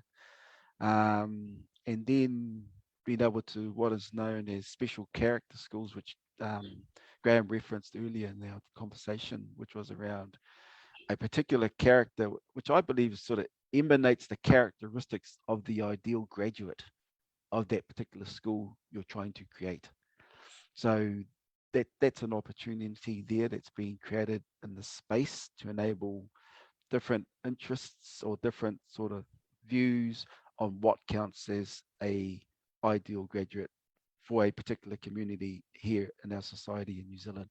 That has enabled a lot of our people also to be able to create these other schools, which are known as special character schools. Our son has autism. I wasn't supposed to do that well, they reckon. But he's got a really strong, forthright mother in terms of Kate. And so we ended up building a school because that opportunity in the act to create a special character school enabled us to create the personality of the school that we believed was in alignment with our son and many different other parents who had children who may not have done so well in the mainstream educational system. So I reckon that we get this saying here from Sir Mason Drury, which says the diverse realities of our families require diverse solutions. And it's no different with schooling, hence the reason why our 2 kids, we built 2 schools because they were different. Ngā Taiatea, which is an immersion school, and Tai Wānanga, which is sort of in that mainstream sort of area for our son. So I suppose legislation and how you structure legislation, forecasting into the future, which creates opportunities to be able to build multiple types of schools that enable special character to be embedded within these particular schools, will help more parents and more communities to be more self-determining in the types of schools that their children, nephews, nieces, relatives can enjoy into the future. Yeah, we just, even though my brother had a school on the other side of town, that school was not good enough for my son. So we built another school on the other side of town because of that. Because the commitment is to the son, not to the brother. And I think you went to St. Stephen's too, Graham. I think. Yeah, I'm not getting into that argument, particularly today. So Liz, Linda can't be here today because she's on the tribunal hearing the Manawahine case today, which is about the rights of Indigenous women in New Zealand. And so that last question from Barbara, my knees are shaking to answer it, because if I get it wrong, I could have the tribunal down on top of me. But I think that there are differences in the educational elements related to young men and young women in Indigenous contexts. And we need to get that right. That's all I'll say there, that there are differences, that we need to figure it out, and we need to get it right. Having said that, one of the things that's been important in our struggle is that when Linda and I and others have actually been heavily involved in education as a discipline. That's our background, in understanding educational systems, policy, and so on. So we know the theory of Western education and its background. And so, and what's important here is that along the way, we've been able to bring these insights into the way in which we view it and critique it. So In other words, we can apply the strength of the academy also in behind our cultural beliefs about education and our personal experience of education. So we've got that kind of analysis. So one of the things, the reason I'm telling you this is because one of the studies I looked at, which was done by a woman who I was at the University of Auckland with, she was in the same department. Her PhD was looking at young Maori and Pacific Island girls and the way that they learned in the secondary school.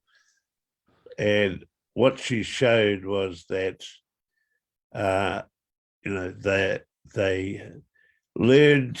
these girls learned how to manage their teacher, so that they rewarded the teacher with if they were given nice, easy, just copy off the board work, they rewarded the teacher by keeping quiet and compliant and just writing. But if the teacher asked them to respond to questions and to be involved and to put themselves out, they tended to disrupt the class, to make it sort of a very awkward learning setting. So what she discovered was that actually the girls were able to manipulate the teacher to teach them in particular ways, which was to not challenge them, just let them write, and they would be nice and quiet and compliant. And of course, they weren't really learning, they were just copying. And so they're participating in their own, under development and education. I just say that because they're cunning, those Indigenous young women, and us poor men have been.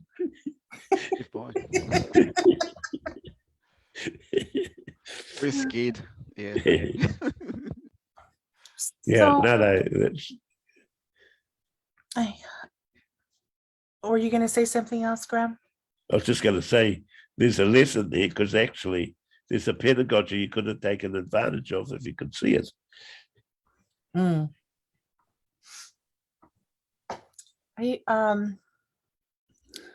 This actually kind of rolls into the question that I wanted to ask you folks as well, because it is around standards, assessments, evaluations. And one of the things that presents as a challenge here in Alaska when we have the conversation is around the kind of who are you measuring? Yeah. And in Alaska and in our colonial system of education that we have, the measurement, the object of the measurement is the child, as opposed to the teacher, the school, the system. And so the child is getting measured, and it's the child who is failing, as opposed to an adjustment made to a system or an institution that would help the child flourish. And I wonder if you could kind of talk about, one, the ways, Bentham, you've spoken about, achieve or yet to achieve as a measure for the actual student within the Wananga.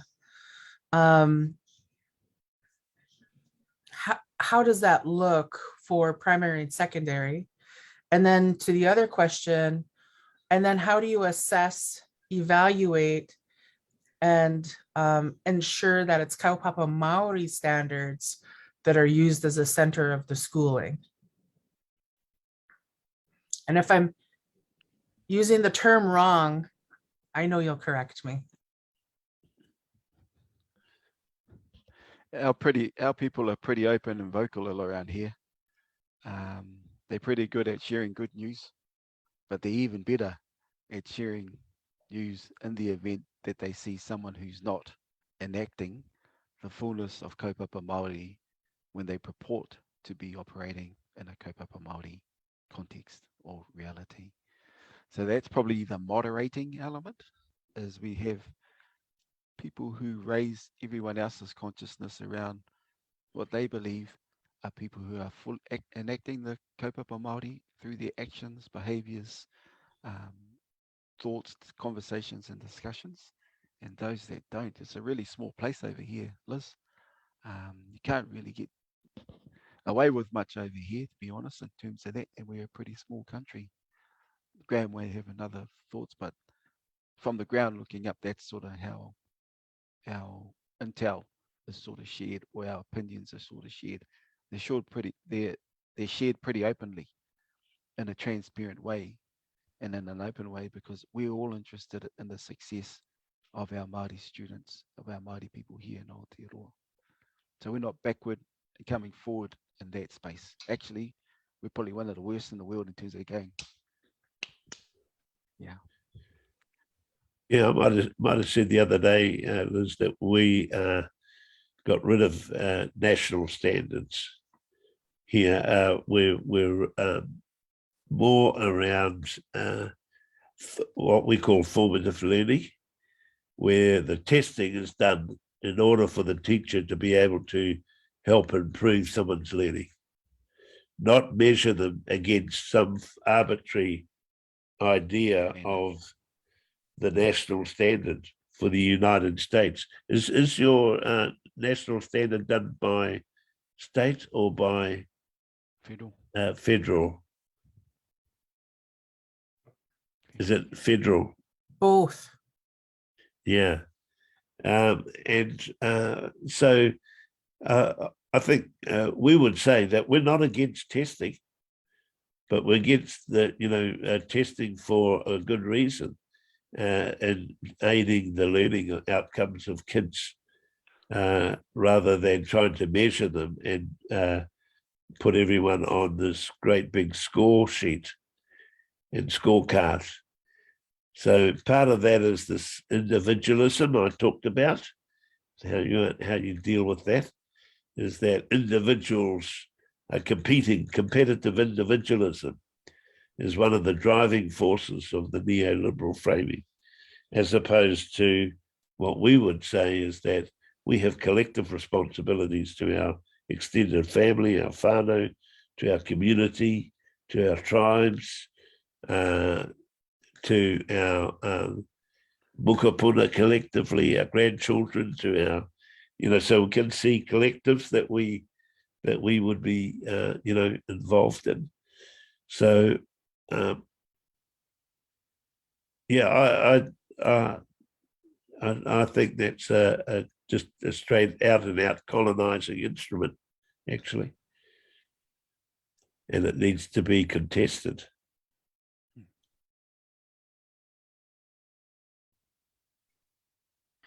I think that's definitely one of the areas that, we meet with folks who are trying to understand how it might significantly differ between what is currently in place, which even if they know it's failing, they have a lot of investment in. Yeah. And then to be able to shift to, and if I'm saying this wrong, please reshape it or say it correctly, but to just begin to have the belief and the trust, like you all did, that our way of teaching and learning are significantly more generationally success-based for our students and our learners than the system that we're kind of assimilating them into and forcing them to be a part of. And so there's a little bit of we're building the plane while we're flying component, because obviously these systems have been oppressed for the last couple hundred years. So we can't just switch the switch off, and flip just like that within the current construct. So it's really hard for folks to put their handles on and grab hold of, like, well, how does this actually work then? How does it actually operate? Are we just throwing money at a problem versus investing in a solution? And I think that's where people are really having a hard time really understanding the practical application of building a tribally based and led schooling system, and an opportunity to transform those outcomes, because they still want to make sure that, you know, that the kids can read by this age, that they can write by this age, that they can do math and English, and that they can do all these things. And for some reason, it doesn't compute that they'll still be able to do it in this other system. The other system is just geared to helping their identity flourish, who they are flourish. And when they know who they are and they're rooted in who they are, and they can learn through the ways that are relevant to them, they will be more successful, as opposed to what you shared earlier, Graham, which is they're already on the margins.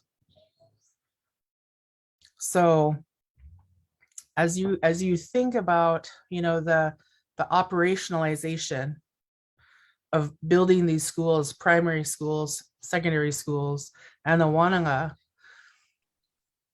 what were the practical nuts and bolts that helped it move forward? You're on mute. On the testing question that you've raised is one of the important arguments, I think, is what are the outcomes and whose outcomes? So at the moment, the outcomes for testing are for some form of national sort of curve, bell curve they have in mind, or is it about leading a good life and being able to survive and to be happy and to be, you know, so again, it's I think we need to argue to take more control over our own lives, and that our outcomes are different, that we have in mind from what the outcomes of the national education system. They don't take into account several things. You know, there's points of difference need to be sorted out. We did it by trying to legislate, well, we legislated a philosophy of education, which was basically our point of difference summed up. Yeah. Right there. We have a different way of educating, a different expectation, different outcomes. And I would say that you're pretty close to having some parts of a philosophy of education in a native, perhaps, and in the Native Indian and Inuit philosophy of education in the cultural standards work that's been done. So and you're so fortunate, and that work has been done to be able to wave those around and say, here is our philosophy. What's more, it's been set out around different tribal groups or villages, quite specific for each of those, the expectations and the outcomes. If there's going to be measurement, that's the standard right there that we want in place. This other stuff is nice to have, and we're not, you know, I don't think communities are dumb. They want the best of everything.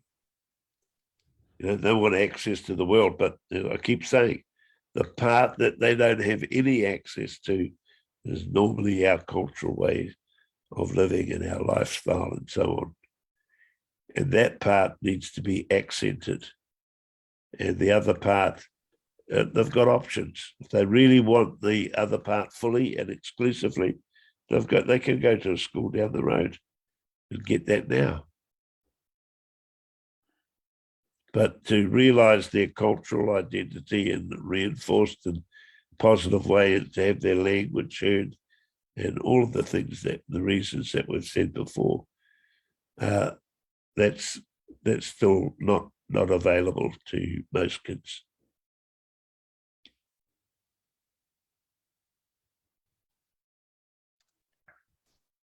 So you talked a bit ago, and you were referencing the we versus me, or the, thinking about the collective, and how maybe at the university level starting to look differently in terms of how professors are engaging with the community and thinking about the collective versus the individual, and how smart am I mentality of things. And I'm going to get a little personal now, because I was a tenure track professor at the University of Alaska Fairbanks for a little bit. And one thing that really frustrated me about that process was that you had to publish articles that maybe, one other faculty would read in the next 100 years. And it was all about the prestige that you would bring in demonstrating your knowledge to the world, how smart you are. And there was just a very small role and exception you got for actually being engaged in the community. It was like a tiny portion of your portfolio. And just wondering what that looked like in transformation, and how you've kind of adapted the importance of the collective in those spaces. There we go. And we're well down the track on that one in New Zealand, including in the main conventional universities.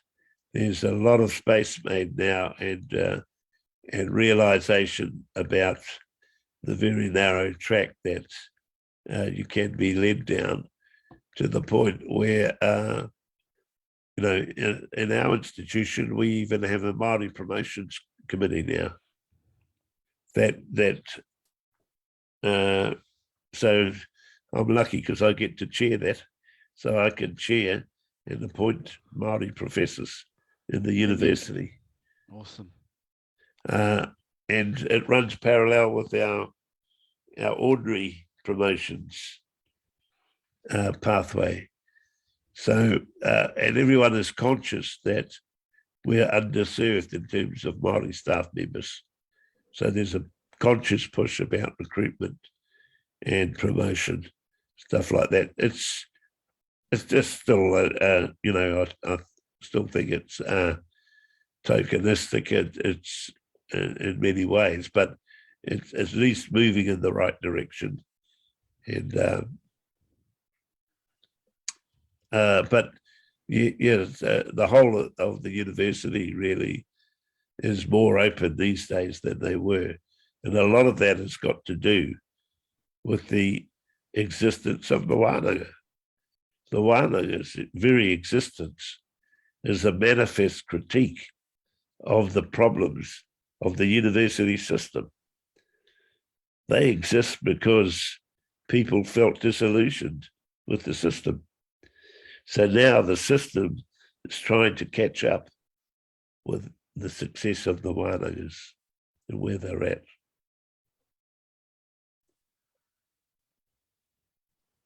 So if you can see that argument that, the success of these alternative opportunities can actually improve the whole system. Yeah.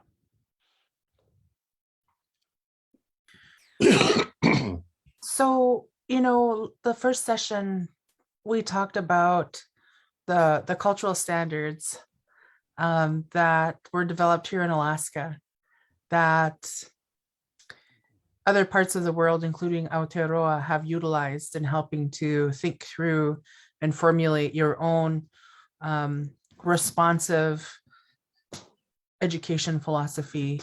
And we have not done that here in Alaska. And they've been around for decades now at this point. And the people who helped write them, some have become ancestors now, others are still with us. And Lolly Karpluk was in our Facebook chat thread just mentioning like how much amazing work has already been done here in Alaska, and yet the system is resisting hearing those voices. And so our people are coming up with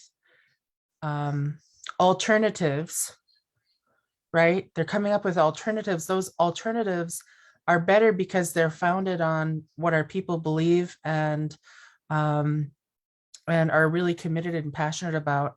And yet there's a disproportionality of equity because the system holds the resources to allow those schools to really thrive.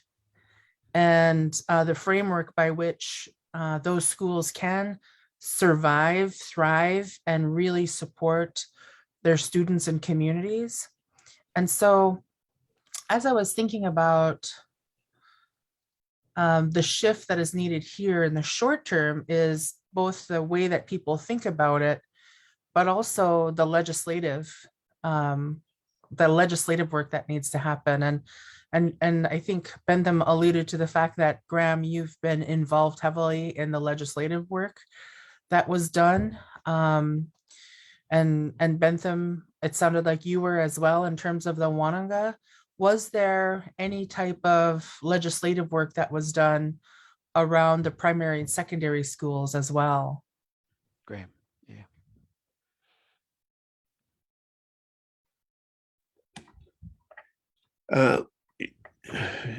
Yes. So the first bit really was simply being able to start. So we started without permission. So we just up and set up these schools. We knew that the government was looking over our shoulders, and at some point they were going to either support or not. Yeah. We at Tuki Nepe and others in our Auckland group, we had asked the government for formal support for the establishment of these schools. David Lange, who was the Prime Minister at the time, turned us down. And so we, alongside the Auckland Education Board, which were being dismantled at the time by the same Labour government, so they were supporting us because we were in the Auckland area, and we were sort of a very innovative and sort of a group of educators that they thought they bought into all of our arguments. And so they supported us in taking the government for judicial review, taking the Prime Minister, who was also the Minister of Education, who had turned us down for the establishment of these schools. And so we filed the letter with the lawyers. The lawyers sent it off, and I think I said this last time, in about 3 months, the Prime Minister came back and replied and said, all right, I'm going to support the establishment of these schools. And we're going to start with, you'll hear shortly, anyway, we heard shortly, the government said we will fund, I think it was five schools. All right, so we're given funding for 5. They were going to fund 5 schools, Kura Kaupapa Māori schools.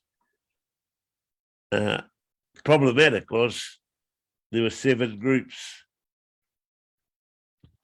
And so we were called to a meeting, and the ministry officials said, we've got funding for 5 schools.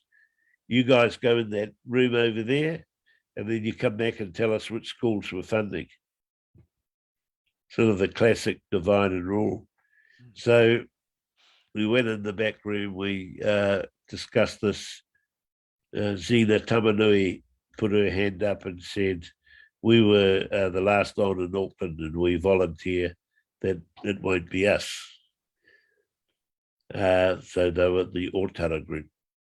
Then in the next position, everyone in their heads had, well, it was really Mana Tamariki from Palmerston North with Tony Waho. That was who should have said, well, we were the next second to last on, we should withdraw. And Tony didn't. And then we saw a real Māori value come into play, which was Kathy Juice, who was one of the first two schools, the Matara schools that were established. She stood up and she said, we've got most of our things intact and we can survive. We will pull out and let Mana Tamariki go. And so, that's a real Māori gesture of mana, and she did that. Anyway, it took another 3 years of them operating alone before they actually got any funding. So they had to survive 3 years without it. Anyway, and that's how the schools were funded in the first instance. Still a lot of inequality in the system because we didn't really have capital funding in the way that other schools had capital funding. So we were still in, run-down premises. We had run-down furniture and so on. So we had to still make our way in an environment that was less than.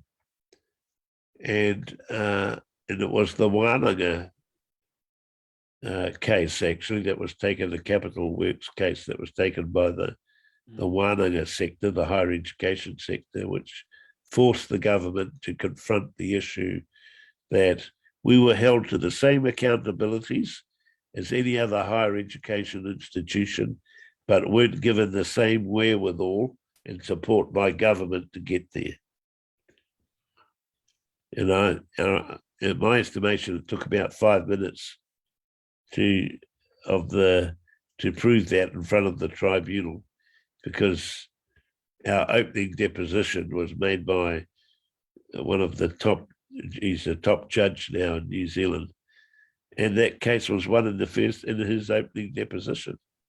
And the rest of the week was just spent organising the report on how that would be reported forward, because it was true. And then so from that, the same sort of case was sort of emanated down, that our schools were held to the same accountabilities, everyone else, but wasn't given the same resourcing to get there.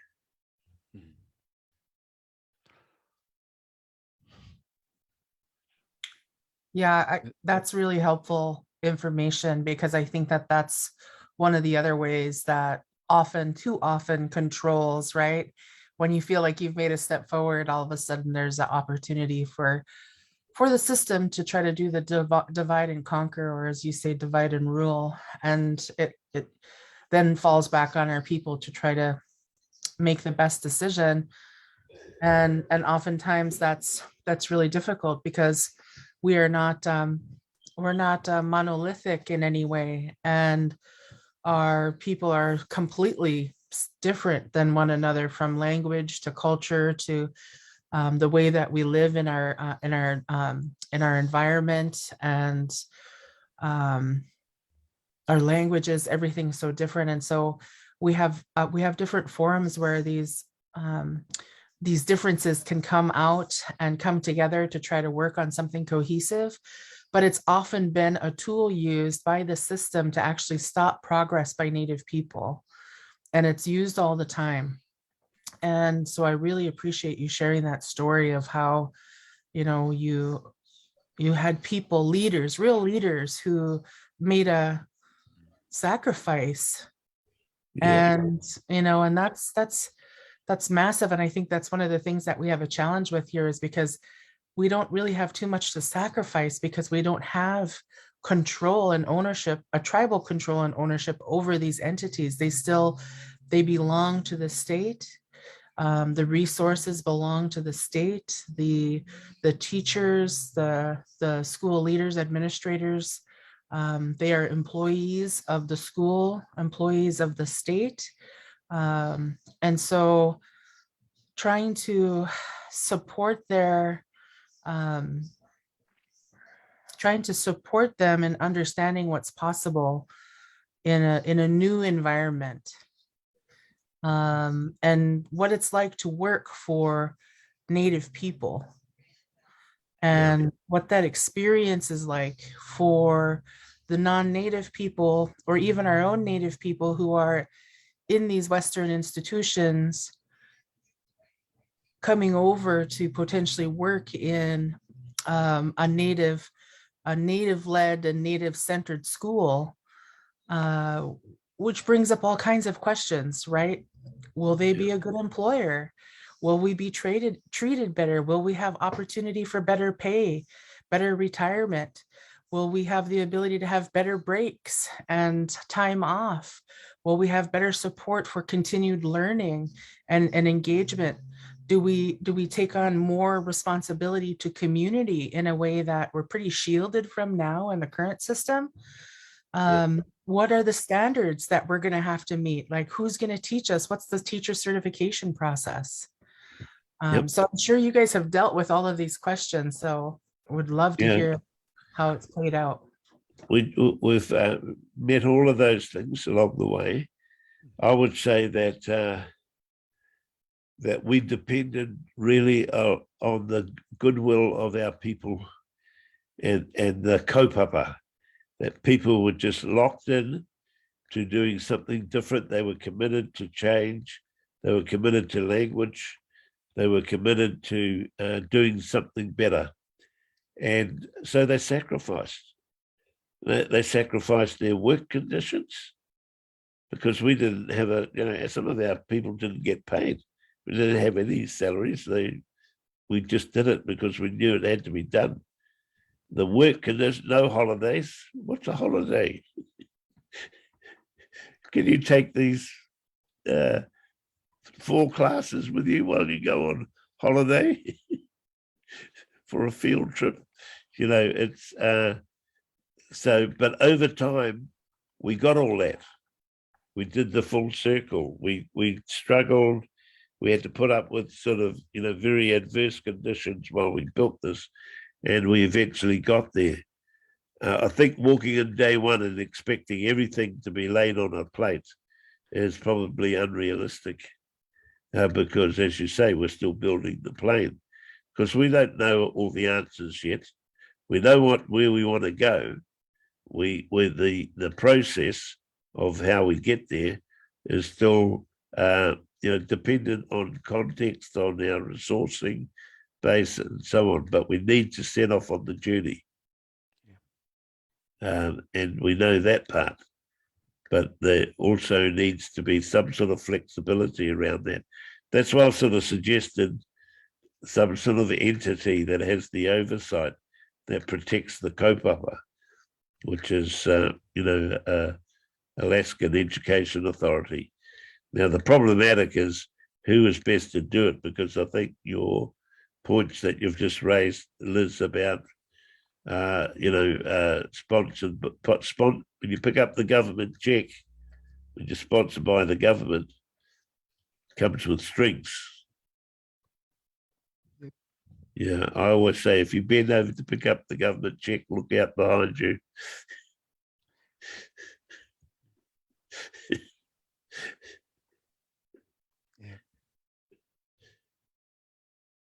Yeah, so so in either way, which is, you could still sequest a fund. The government could still put a fund aside for Alaskan education redevelopment. Yeah. And you could have a group, the authority, who hears projects on the expend of that against this self-development. It could be you would have a sort of a sort of mandate of that's established for spending that money. You know, it's for alternative education that is innovative and new.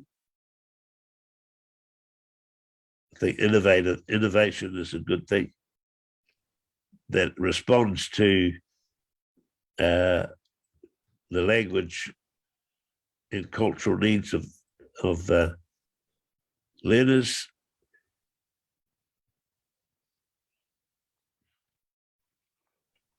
You know, you set up the philosophy around what that it does. So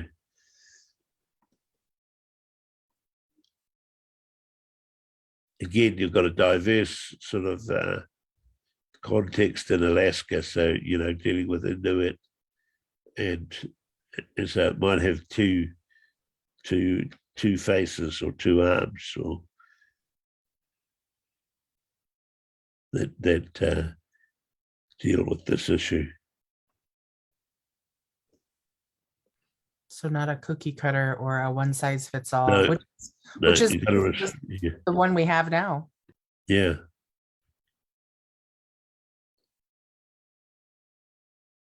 And so the compacting might be that you want so many million to start to make inroads in it that actually could do more than just oversight those schools. It could do quite specific programs. You could have say $4 million that are set aside to stimulate programs in existing schools or structures. You might have 10 million in there for 2 new entities, 2 new schools. You know, you can split it up so that your money is there for different reasons. But again, you want those reasons to be authentic as possible in terms of your needs.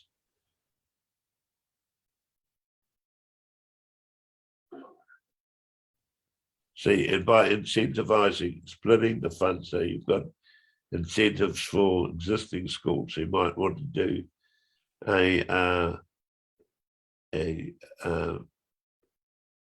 have a language program or class, you know, in their school environment that you might support with the funding.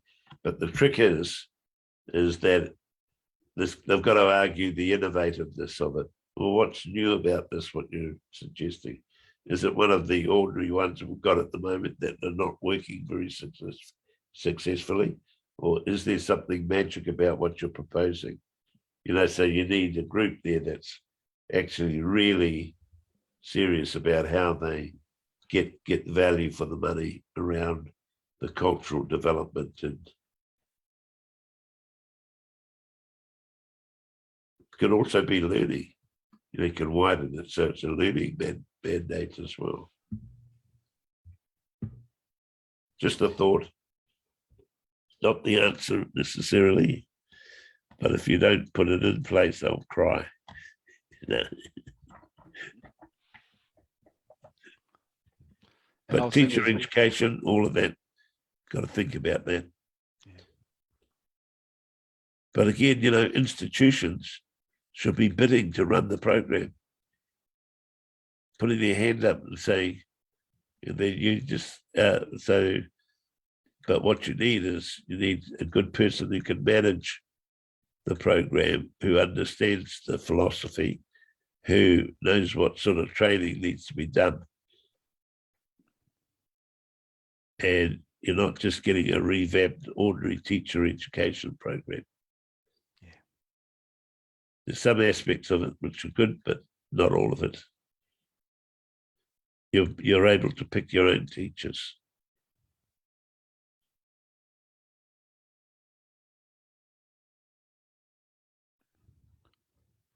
Yeah, again, I'm excited to send all of our teachers to you, Uncle Graham, help them out. Every time we get down this path, I'm like, man, so many of our teachers could just so benefit from spending their 6 months with you and just really getting a good knowledge base before they head into our communities. But we're on the trajectory to build something for our people too. And so I look forward to that.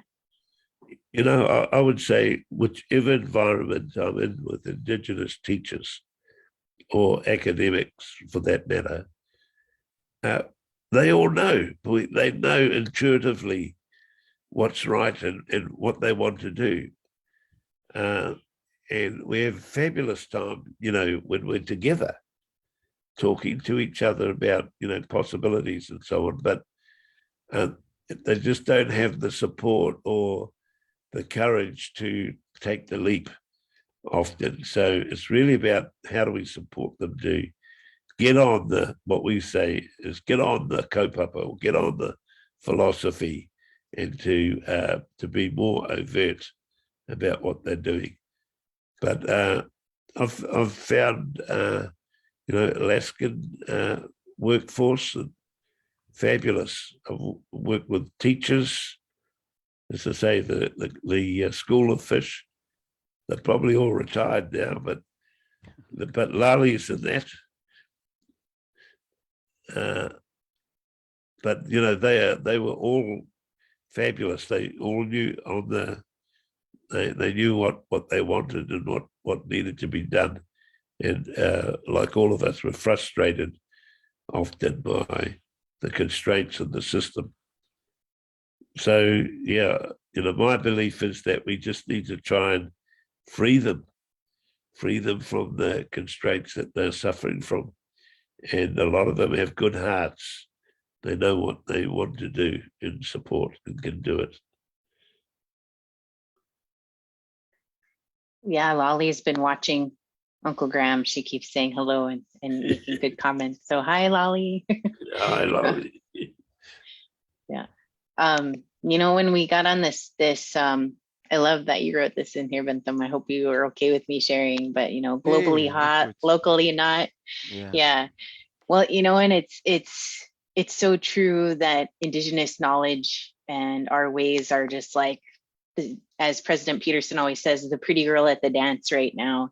And you know, the world needs our knowledge more now than ever, as I hear Loganite say that quite a bit in terms of the healing that our places need.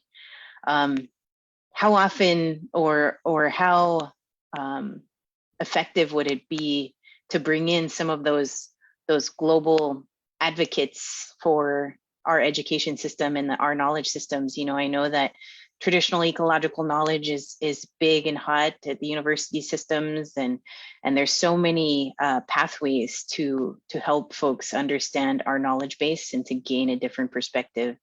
But you know, pulling that all the way to the local level where we get the most resistance, and I'm just wondering, was it similar path to bring in some of those global voices, or at the time was it not really relevant? Are you still needing to bring some of those voices into the room and say, here's a non-Maori person who's validating what we've been telling you for over 100 years? How effective is that pathway?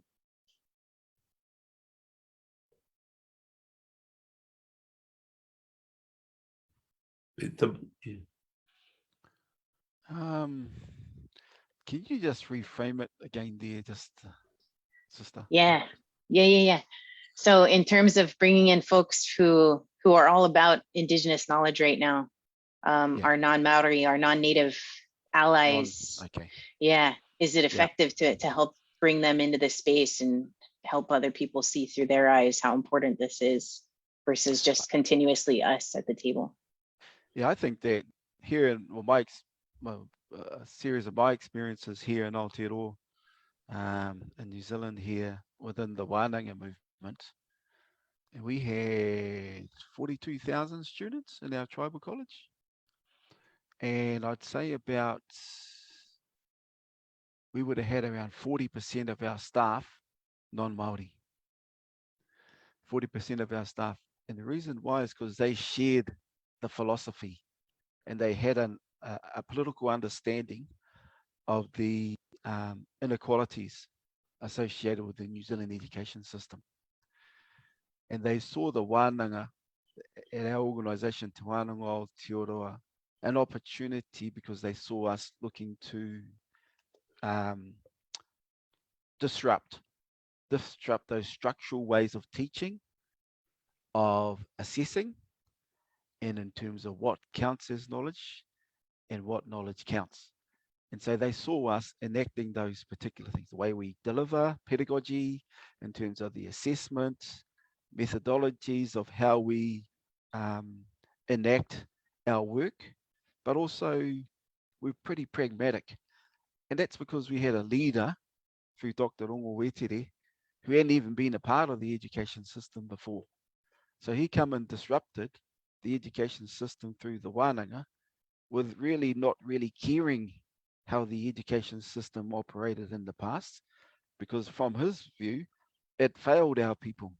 So he didn't adopt any of those particular things, but identified the critical failure elements and disrupted them into critical success elements. You know, instead of having entry criteria for you to do this course, you know, he just wiped all that out. He said, who are we to discount them and their future based on what they were doing when they were 15 or 13 to 18 years old? You know, and they look around the room and say, you know, we were all given an opportunity, an additional or secondary opportunity. And we've been able to build this institution because most of the founders of our organization didn't come from the education sector. They didn't come from the education sector. So the philosophies in that were quite disruptive because they brought it from their experiences. But they observed the failure of our people in the education system and had the courage and the belief, and they were brave to be able to do something different. And our leader, he didn't really care who the hell he was talking to, the minister or president or whoever. He just talked to them the same as he talked to, you know, one of the other people around. So he was pretty like that. But we needed that particular leadership to enable us to be created, and also that leadership in those first sort of 20 years as an organization. So he was a leader that didn't come from the education system, but he disrupted the education system in a way that was quite transformative. Yeah. So we can't discount those who don't have an education career to be part of the education solution, because they come with a different constitution and a different lens at looking at the problem. And that's when they bring these radical sort of ideas. And we had a whole bunch of them come as part of the founding community that created the wānanga. So even though they didn't have an educational background, they educated us more than those who actually had an educational background in a way that disrupted our thinking, the way we teach, the way we assess, the way that we identify what the resources are. So pretty much did a total 360 review of everything, because we had a person who was courageous, brave, and he didn't give a shit, to be honest. And so because the education system had failed us. So why would you replicate those particular ways of doing things to replicate that ongoing failure? So we need people not only inside the system, education system, but outside. And I think of your parents, Liz, your dad, you know, your dad, you know, just thinking about he'd be a disruptor in terms of the thinking in a positive way to affirm the learning of our people, that would enable us to live life in the fullness that life has to offer us. So that's what I'm thinking about. They don't always need to come from the education system. Let's not discount that. We need a balance, I reckon, of practitioners from the world and educationists that can help sort of guide and be able to, I reckon, merge the two to be able to create something new and renew the past to be better into the future. So renewal's the space, I reckon. So I think there is a place for allies, but have to be very careful because non-Maori can always walk away from the movement. We're stuck with it forever, whether we like it or not. So one of the key people, the founder, and I should reinforce the point that Bentham made in his introduction, really, that a lot of these movements actually in the education arena have been dependent upon the women. Yeah. Not the men. Yep. It's been the women who've led the charge and who've been right at the forefront. And it was similar with us. In our group, we had a woman called Tuki Nepe, who was a real fighter for the Kura Kaupapa Māori movement. And in the end, in my view, gave her life for it because she passed away very young. But one of the sayings that she said, I remember her when a group of education officials came to our school to tell us what to do again, because we'd bailed out, we'd walked out of the system, and we were these dissidents, radicals in Auckland. You know, they came to see us and they stood up and they were talking to us, and Tuki said, look, you guys are welcome to join us on our journey. You can come and hop on our canoe and help us paddle. But if you don't want to, that's fine. You can stay there in the water and you can drown because we're going with or without you. And it was that sort of determination really that was important. And, despite all of that, there have been several people who have helped us. When we were fundraising, for one of our first schools, a group of, I'm trying not to be derogatory here, but they did have blue rinse in their hair and were a Pākehā group from one of the wealthiest suburbs in Auckland, from Remuera. They were housewives who met, and they did philanthropic things. So I went to speak to them and gave a talk, and they wrote out a big check, afterwards. So there's different ways to help and to be part of it. But once they heard what we were about, they were, keen to support. So I've got faith that actually we're on the right path. A lot of people just don't know. They don't know what they don't know, And I think over time they get it and they find a way to be supportive. I wonder if I can just maybe ask one final question of each of you. And that is, after all of that, of getting into the weeds and, trying to have a better sense of the lay of the land and the journey that you folks have been on in Aotearoa, and you're talking about centering who we are as Native people and the education of our children, what is the outcome? What is it that you are realizing as a nation of Maori peoples, or multiple nations, depending on how you see yourselves, of Maori peoples? What is happening for your people now that you have been a couple decades into Kaupapa Maori and the other things that you said were made possible because you based your schooling on a foundation of who your people were? What is made possible now, and where do you see that going?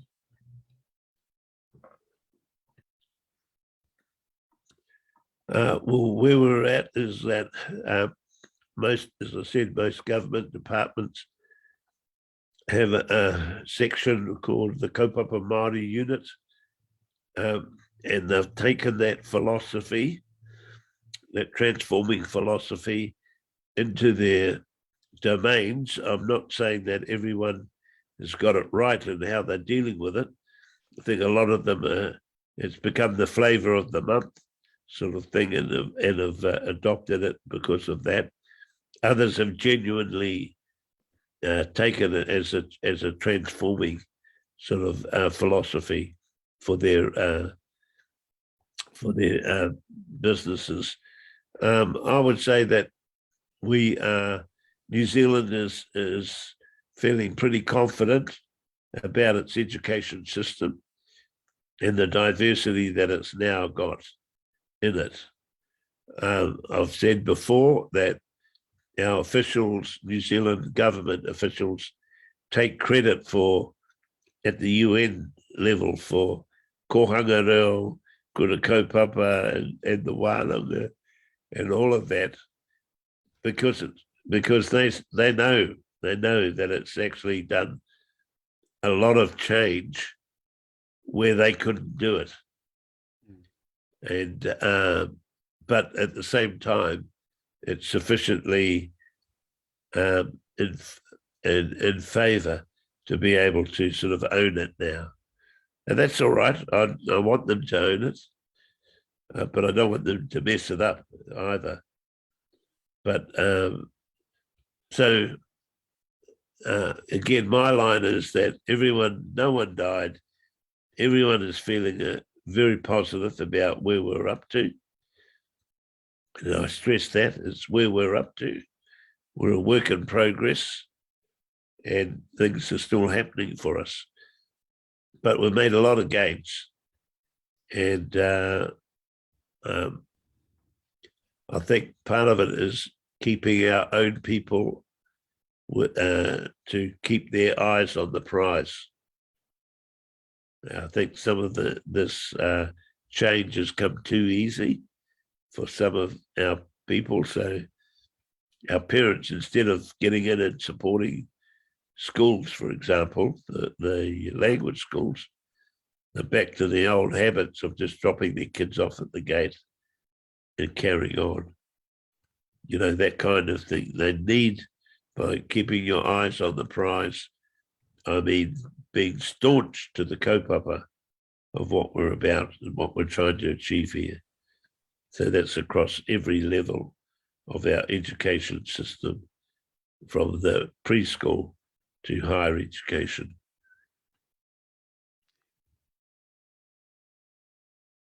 Kei a koe, Oh, Peter. I was just Bentham. gonna stand and say, I just want to support what Graham said. I think the vision is that we want every Maori family to be transformed through their educational journey in their lives. And I've just added in the chat there, you know, this is a saying that my dad was a part of and sort of lived for, really, is that we want Maori to live life in the fullness that life has to offer us as Maori. And that whānau transformation, or whānau is the Māori word for family, through education is the way this mission can be achieved. So I'm pretty much putting the majority of my investment in the education space, because it's a leveler to enable the least loss to be accelerated forward through a positive educational experience that is centered around family. So that's my life's mission, really.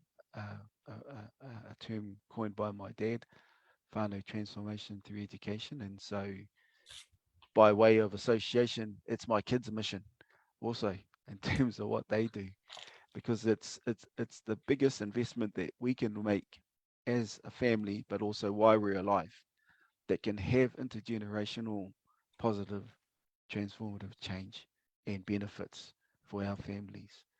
So it's not just employment, you know, those particular things, but in education, qualifications does help with their employability, because it gets more competitive in terms of the job stakes these days. And so from a more practical sort of economic sort of sense, that's another sort of alignment around this whānau transformation through education. And when I say whānau, it does mean family, but it's extended family is sort of the mindset, sort of centering that around. And that's my wife and our sort of life's mission, is to contribute to that cause in whatever way. Hence the reason why we've brought about 3 or 4 groups to you guys to Alaska with the Masters in Māori Indigenous Leadership. I said, I'm taking you not to heaven, but it's pretty close.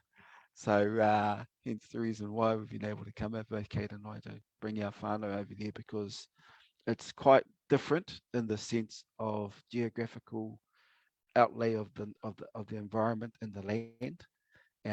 But it actually, because of that, it enables us to draw deeper on the commonalities that we share as Indigenous peoples of Alaska and Indigenous peoples of Aotearoa. And they come back realizing that we're more the same than we are different. So why don't we elevate, escalate these relationships to enable us to do this sort of sharing, but to do this sort of sharing at every level of our society, and not just so-called sort of leaders getting together. So yeah, we've tried to marry a few off while we come over there, just to be able to cement those relationships, Liz. But we might have been a bit too ugly for your girls over there, to be honest. Nah. But just to say, you know, thank you guys very much for enabling me and to be here to reconnect again. Again, love from Kate's, love from all the 80 students, master's students we brought over to Alaska, where you've blessed us really generously. And it has been a continuing defining moment in their lives to be able to experience the exposure of the fullness of the aroha and love of the people of the whānaus from Alaska. So ka nui te mihi ki a koutou, and to my mentor, to Graham, who you know, continues to sort of pave the way forward to create this space, and also to challenge the status quo as they look to cement their position. He looks to disrupt that position to create the space to enable us to live full life through this whānau transformation through education mission that we have. Kia ora, guys. Love you guys heaps. Hopefully see you back in Alaska when all the borders open. Oh, that comes soon enough. Hey. All right. Thank you, and thank you, Bentham, for blaming me for your naughtiness. Always, anytime. All right, thank you too. So enjoyed that session. So that was quite long. I hopefully didn't bore everyone. Never. Are you kidding me? No, not at all. We're just trying to get as much out of you both as we can. We're like squeezing you. We're squeezing you for all that amazingness that you have to share with us while we have you, because we know how busy both of you are. Yeah. Before we jump off, though, I do want to say, you know, formally on behalf of First Alaskans Institute and our partner in this session series, the Alaska Federation of Natives, just how grateful we are that you are spending your time with us and that you are sharing your people's experience and the way that you have thought these things through, the way that you have encountered the challenges and worked through them. They are inspiring to us, and they give us more to work off of so that we can continue that ancient relationship we've had across the Pacific. And you know, we learn from you, you learn from us, we learn from you, you learn from us, and we get to be part of that tradition. And because you folks care about us and because you love us, you're giving us your time. And we cannot say how enough. There's not enough words. Our elders would say the best speech you can give is to just say yeah, thank you.